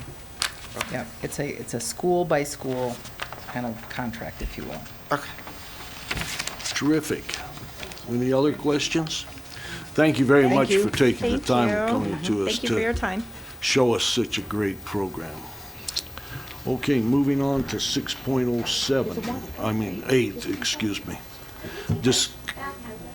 Yeah, let's take a little break. Yeah. How about 10 minutes? All right. 10 minutes Did I need after one too, 4. Lisa? Thank you. Oh, yeah. Recess. Meeting back to order. And we're on 6:09. Wait, 6:08, I'm sorry. Mr. Mayor? Yes. I'd just like to make a quick observation. Today we have with us, because I had a chance to meet a number of students from Reno High School who are here as part of their government history or political science classes, so I just want to acknowledge their Yeah. presence in the room today. Thank you for being here to observe our process. See, they make you come to this meeting because this is makeup work, and so next year you'll do your work on time. I understand. No comment. Just go no comment. Don't. Okay. Discussion and preliminary approval of the proposed adoption of board policy 4105, employment practices, and the deletion of board policy 4112.1, certification, board policy 4115, assignment and transfer, board policy 4131, professional growth, board policy 4140, compensation and related benefits, and board policy 4150, absences and leaves. I hope you got that, because tomorrow it's going to be on your test. Good afternoon, President Mayor, Interim Superintendent Davis, members of the board, Mr. Malone. My name's Dawn Huckabee. I'm Chief Human Resources Officer, and I'm here to present for discussion and possible action, a brand new policy, 4105, employment practices. What we did is, in the creation of overarching board policies, we took many policies and combined them into one. Overall, this policy represents the commitment of the Board of Trustees to have fair and equitable hiring and employment practices. And so what it's done is it's looking specifically around areas that are covered in collective bargaining agreements. So you'll see in your board policy that it includes allocation, assignment, classification, transfers, compensation and related benefits, discipline, absences, and leaves. It is a general board policy, and many of the details beyond this board policy are contained in collective bargaining agreements, and also in terms of certification, that is done through the State Board of Education, the Nevada Department of Education, and through NRS. But we thought it was important to have that overarching policy from the board. I will also say for the record that this is the second step in a three-step process. This has been to the Board Policy Committee on April 21st and also on May 5th before coming here to the full board for discussion. I would like to point your attention to one area of the employment practices policy, and that is number 7. It's important to note that this board policy is for all employees, and while I'm saying that a lot of the information contained within here, the details of that are in collective bargaining agreements, you'll see under number 7 that this board policy is also for people who are not covered under collective bargaining agreements, and those non-bargaining unit employees have employee handbooks, so that is addressed in this policy as well, so that we can say that it's for everybody. Okay. There were 2 changes that came through the board policy. At the very beginning, under purpose, it says the Board of Trustees is committed to ensuring equitable and consistent employment practices. We have since added fair, so that it's fair, equitable, and consistent employment practices. And then that came forward in the board policy meeting. And also 5A, the third line, it says an employee shall be disciplined in accordance with employee handbook and or Nevada state law. There was missing a D, so there was a typo there, and we corrected that through board policy as well. Those are the only changes that had happened through both board policy meetings. I'm happy to entertain any questions that you might have. Any questions? I have no questions, President. Would someone like to read a motion? I move that the Board of Trustees provides preliminary approval to the proposed adoption of Board Policy 4105, Employment Practices, and the proposed deletion of Board Policy 4112.1, Certification, Board Policy 4115, Assignment and Transfer, Board Policy 4131, Professional Growth, Board Policy 4140, Compensation and Related Benefits, and Board Policy 4150, Absences and Leaves, and initiates the 15-day public review process. Been moved and seconded by Mr. Smith. All those in favor signify by saying aye. Aye. Opposed, same signal. So carried. Let the record show unanimously. Thank you. Thank you. Thank you. Next, we have discussion of the proposed revision of Board Policy 1312, Public Complaint and Resolution Procedure, formerly entitled Public Complaint Procedure. This is for discussion only. Good afternoon. For the record, Lisa Scurry, your policy coordinator. So this has been before you several times. We're bringing it back. So just to give you a little background, we did bring it to you in February. There were a lot of, we've since changed it considerably, and I'll talk about that in a second. We've also come to the last couple of policy committee meetings. This is a really big deal, and it really speaks to everybody in the community, students, parents, community members alike. So I did, as you can see, posted it just for discussion. I don't even want to entertain the thought of preliminary approval tonight, because I'd like to get your feedback. As I've been working on this, you'll probably see that I gave you a hard copy tonight of the new administrative regulation. It's about a month old, but I'm not sure if I'd provided it to you before.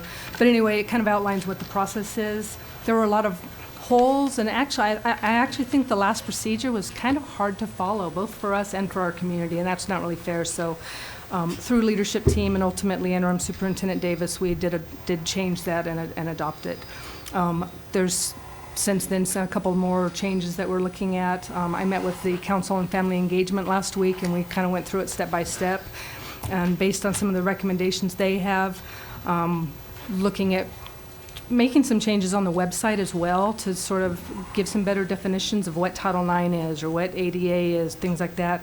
And also, who specifically do you call or do you submit to for certain complaints or concerns, so that's a little bit more clear. Sometimes I forget that outside of this room, people might not know that. So I am working on that. So from what you saw in February, that policy had a lot of details in it, and they were really details that were better left to the regulations. So like I said, we went ahead and got the regulation completed, and so we cleaned up the policy and we got all those pieces out. And those would be things like we had language in there about having a representative, or about combining complaints, and things that actually I think in the end made it maybe a little bit more cumbersome. And we want this to be easy to read for people to understand, that we want you to let us know.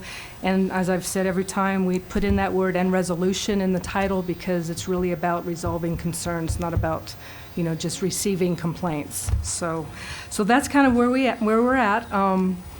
It has been posted on our website now for a few weeks. I know that people don't necessarily know that we do that, so every place I go, I keep reminding people, when we're working on these, when we're working on regs, they are there. So even though it hadn't been to you yet, I'm trying to foster those conversations and get comments. So that is already out there, as well as the regulation. So that's kind of where I am. What I was hoping for tonight, since I'm not asking for any preliminary approval, is, what do you think? What do you want me to do? It has gone to Equity and the Diversity Task Force. It's gone to coffee. I asked that it be sent to the members of the IDAC, which is the Individuals with Disabilities Advisory Committee, I think is what their title is. So all those various groups. And then once we get there, of course, this will go out to the big email and post it on Infinite Campus for parents and things like that. So, Mr. Rosenberg. You posted it on the web. Yes. Have we gotten any comments? no. Like I said, I know it's going to take some time to get people used to that. I've actually, just as an aside, I've talked to communications about maybe periodically putting something in Pinnacle, which is our electronic newsletter, just letting them know, we do want communication, we do want your comments and things like that. So just various ways to try to get people to know we're doing this. Maybe So- B News too, perhaps, periodically. A little something in case it goes to a little different audience, to get that out, just we can, I know you're just trying to get some dialogue going on. Right, exactly. I mean, I can write this stuff all day long, staff can assist and all that, but I really need our constituents to tell us, because when I went to the coffee last week, the family engagement folks, they were bringing stuff up, and I was going, oh, yeah, that makes a lot of sense. So, yeah. If I may. Yes. Have you you mentioned a couple of other groups, the new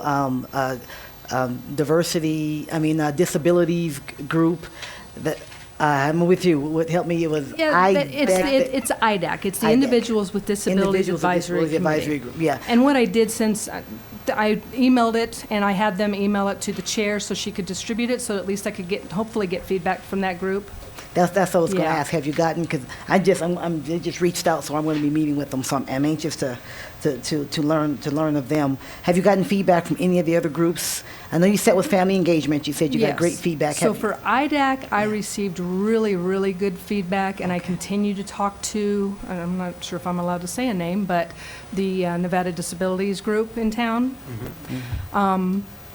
And she provides so much input. She and I, and has actually given me some really good guidance about what should be on the website for people. So, and in fact, yesterday I talked to Family Engagement about making a mirror in Spanish complaints page. So we're working on that. I haven't talked to anybody else, so that's a surprise, Interim Superintendent Davis.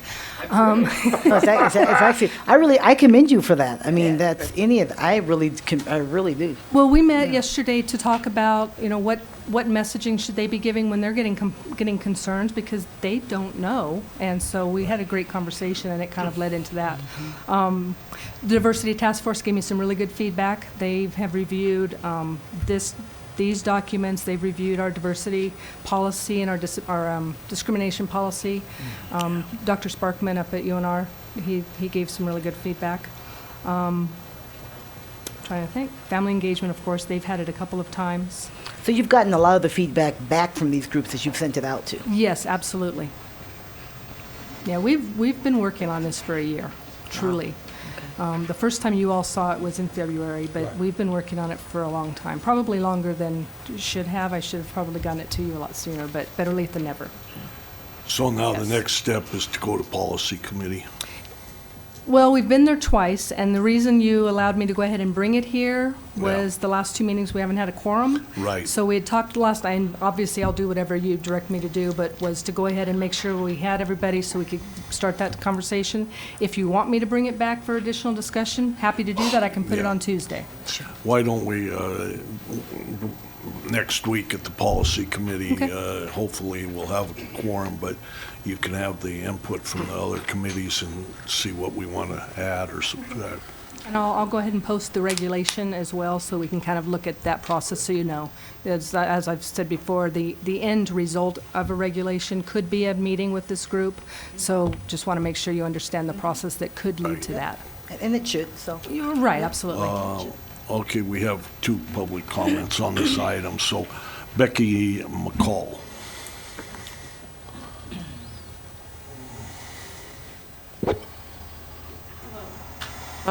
I wasn't planning to speak tonight, but I kind of feel like I have to.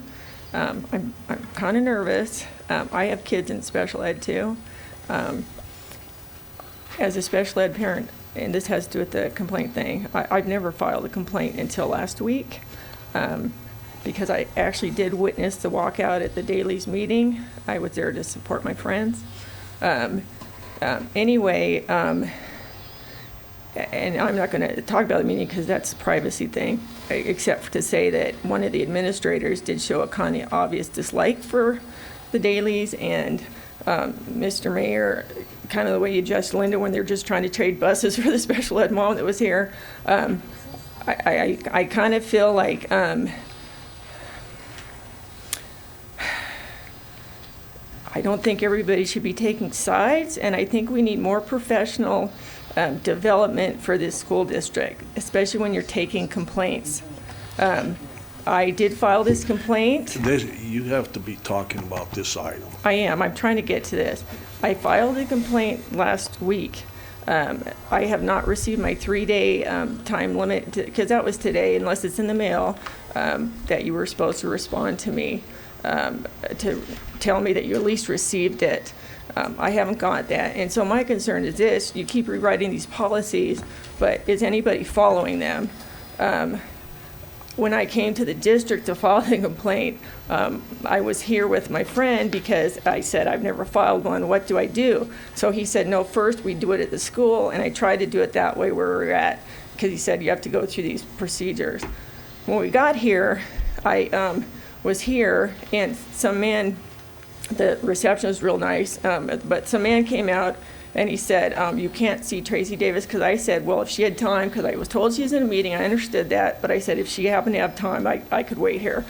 But he said I was being demanding, and he eventually handed me a complaint thing. He said, read this, and I said, well, how long does it take? He said, well, read it. I said, well, can you just tell me? He said, up to 10 days. Okay.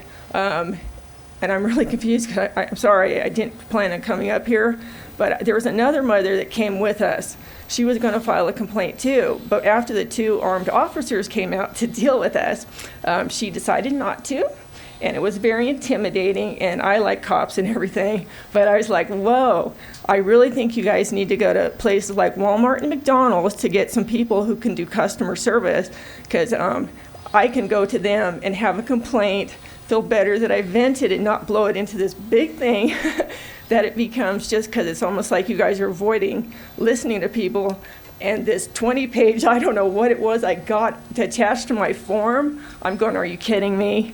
can somebody just talk to parents or the public when we come in? You know, first line, because I asked, I said, okay, Tracy Davis can't talk to me. Next, who's next down? No, that person's not available. The man's talking to me, I said, I'll talk to you. We're busy people, don't you know that? You have to file a complaint. Okay, And so, that's 3 minutes. Thank you. thank you. Next, Linda Daly, 3 minutes.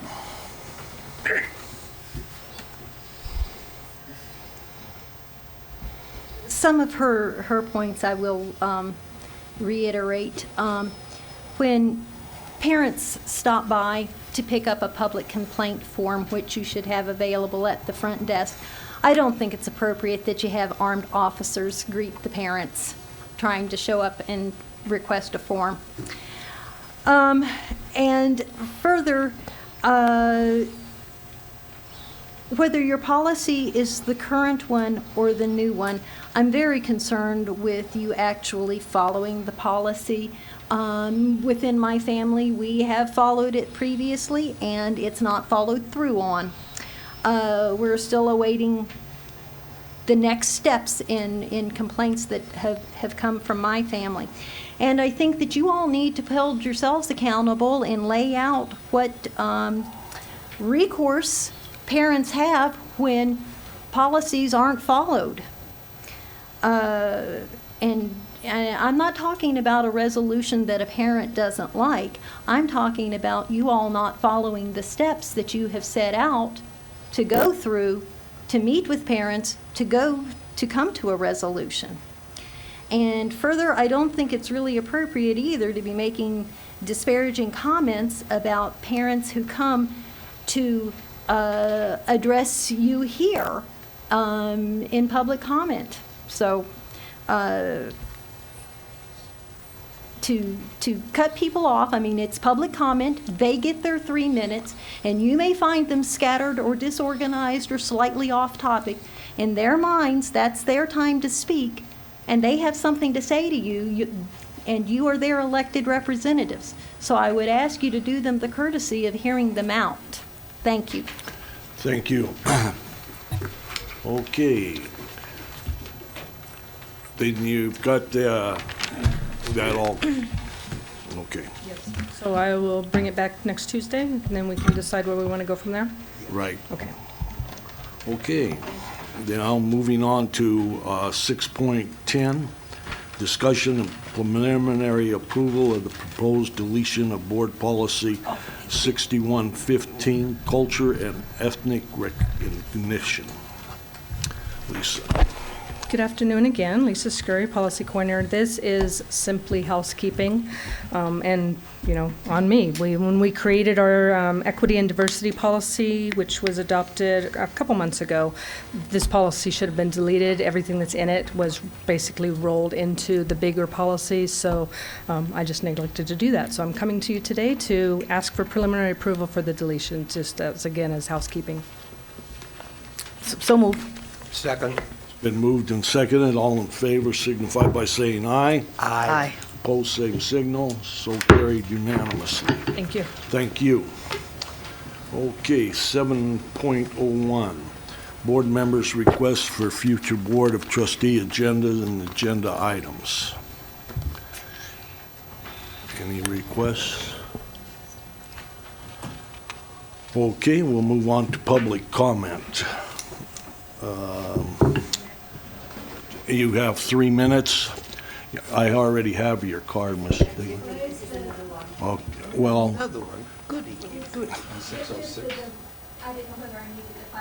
no, I have your one for this one. In fact, you can come on forward for 3 minutes. Pass that. But This one, just a second. Sure. This one you just handed me was 606. yes, it's what you deferred from earlier Yeah. and said wait till the end of the meeting. Yeah, so, okay. Yeah.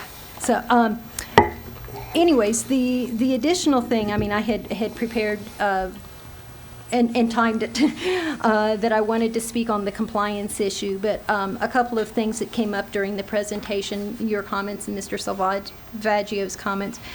I have no doubt that the district level people are trying hard to make things better, but I urge you to consider seriously whether they really have the capability. As I said, within this latest corrective action plan mandated by the district, the state is telling the district that you've got to provide training to the employees, and you've got to get that training from an outside expert, because this is a repeated issue that Student Support Services has apparently tried to train the district on yet before, and they are just committing repeated violations. Further, as I said in the earlier part, it was 3 Student Support Services people that participated in the walkout on my daughter. You don't get to not have an annual IEP meeting. And so for them to do that and shut down the meeting is just unconscionable. I mean, what an example to set for the student, sitting right there in their midst, to see her teachers walk out on her. The IDEA is set up that parents and educators have to come together, deal with difficult issues, and come to consensus. That means they expect there to be opposing viewpoints, different perspectives, and you have to come together and work this out. And they walked out. And this is the Student Support Services who are going to be going around and training the schools on how to do this. They're the ones who should have been saying, okay, this is stressful. Let's take a 5-minute break and come back, and let's look at the documentation. My husband and I were prepared not only with the manual of the assessment that we were contesting, but we could identify and had about 3 different laws that spelled out what was going wrong. And if the district people will look at that with parents, we have objective information in front of us, and they refused to do it. And that was district level people. I can tell you the names of the people if you want, or you can call me later and ask. But if they're participating in that, how is it that they are the ones who are qualified to go around and supposedly be training the school level personnel on how to follow IDEA? Thank you for your comments. Next person is Mary Albler. Wow. It's Albert, Mary Albert. Thank Okay. you for the try. Yes, I didn't sort of introduce myself properly when I talked 2 weeks ago, but I'm a parent and a community advocate for 21st century learning, and I come to that through experience in business consulting and doctoral in transformative learning and change. So I just like and appreciate that I was able to share some thoughts and that there was some feedback from the board members. So thank you all for listening. I wanted to follow up because the digital learning policy, you've passed that by consent, and I support that. That's a wonderful step in the right direction. And I also was grateful to attend a Nevada Ready 21 meeting yesterday that Robert Sitford and Ed Gracia were kind enough to invite me to participate in. That I learned a lot of things during that, and I wanted to sort of tie it all together into my comments from last time, as well as digital learning and that plan that the governors mentioned that could be approved this Saturday. Right. So as you know, as of this Saturday, it's possible we will be able to nominate middle schools to go and apply to be part of that plan to do one-to-one rollout, which, just to clarify, that's every student has a computer so that they can learn 21st century learning.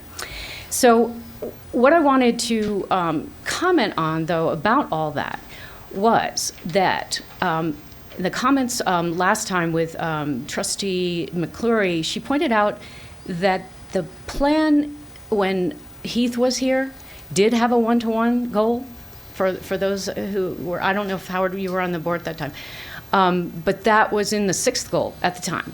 I think when Heath left, it was removed, probably for budget reasons or whatever, and it hasn't been brought back in. So if there is an interest in integrating that back in, which I think would be a fabulous idea, I would highly recommend, though, not putting it as a 6th goal, only because you have a lot of goals on your plate. And this goal is actually embedded and integrated into learning and the environment of learning for the 21st century, how teachers teach, how students learn, how they engage in an experiential way with their learning through projects, through the types of things that the high school at AACT for business are doing. Fabulous stuff. One-to-one, every kid needs a computer to be able to do those types of learning. Every school should be doing that now. And the challenge, the challenge is I've run out of time. But the challenge is that of the 190 comments that were given to the strategic plan, as I went through all of those, I was looking at those saying, well, technology in the hands of the kids is going to solve those problems. So I think you guys are at the edge of the possibility of doing something exciting, but I don't think we can wait for the Nevada 21 plan to do that for us.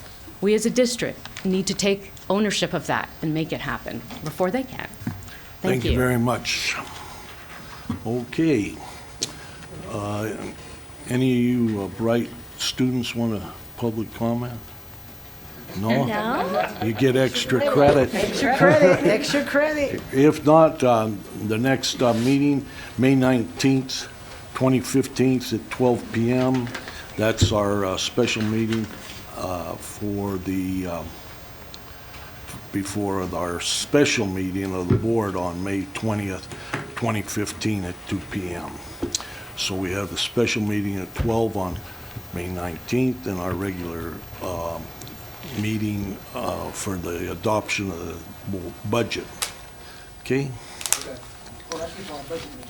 Pardon me? Yeah, the budget's on the 20th and others. Okay? Howard, you want to make a motion? I move adjournment. Second? It's been seconded by... So no request? No request. We are adjourned and you all...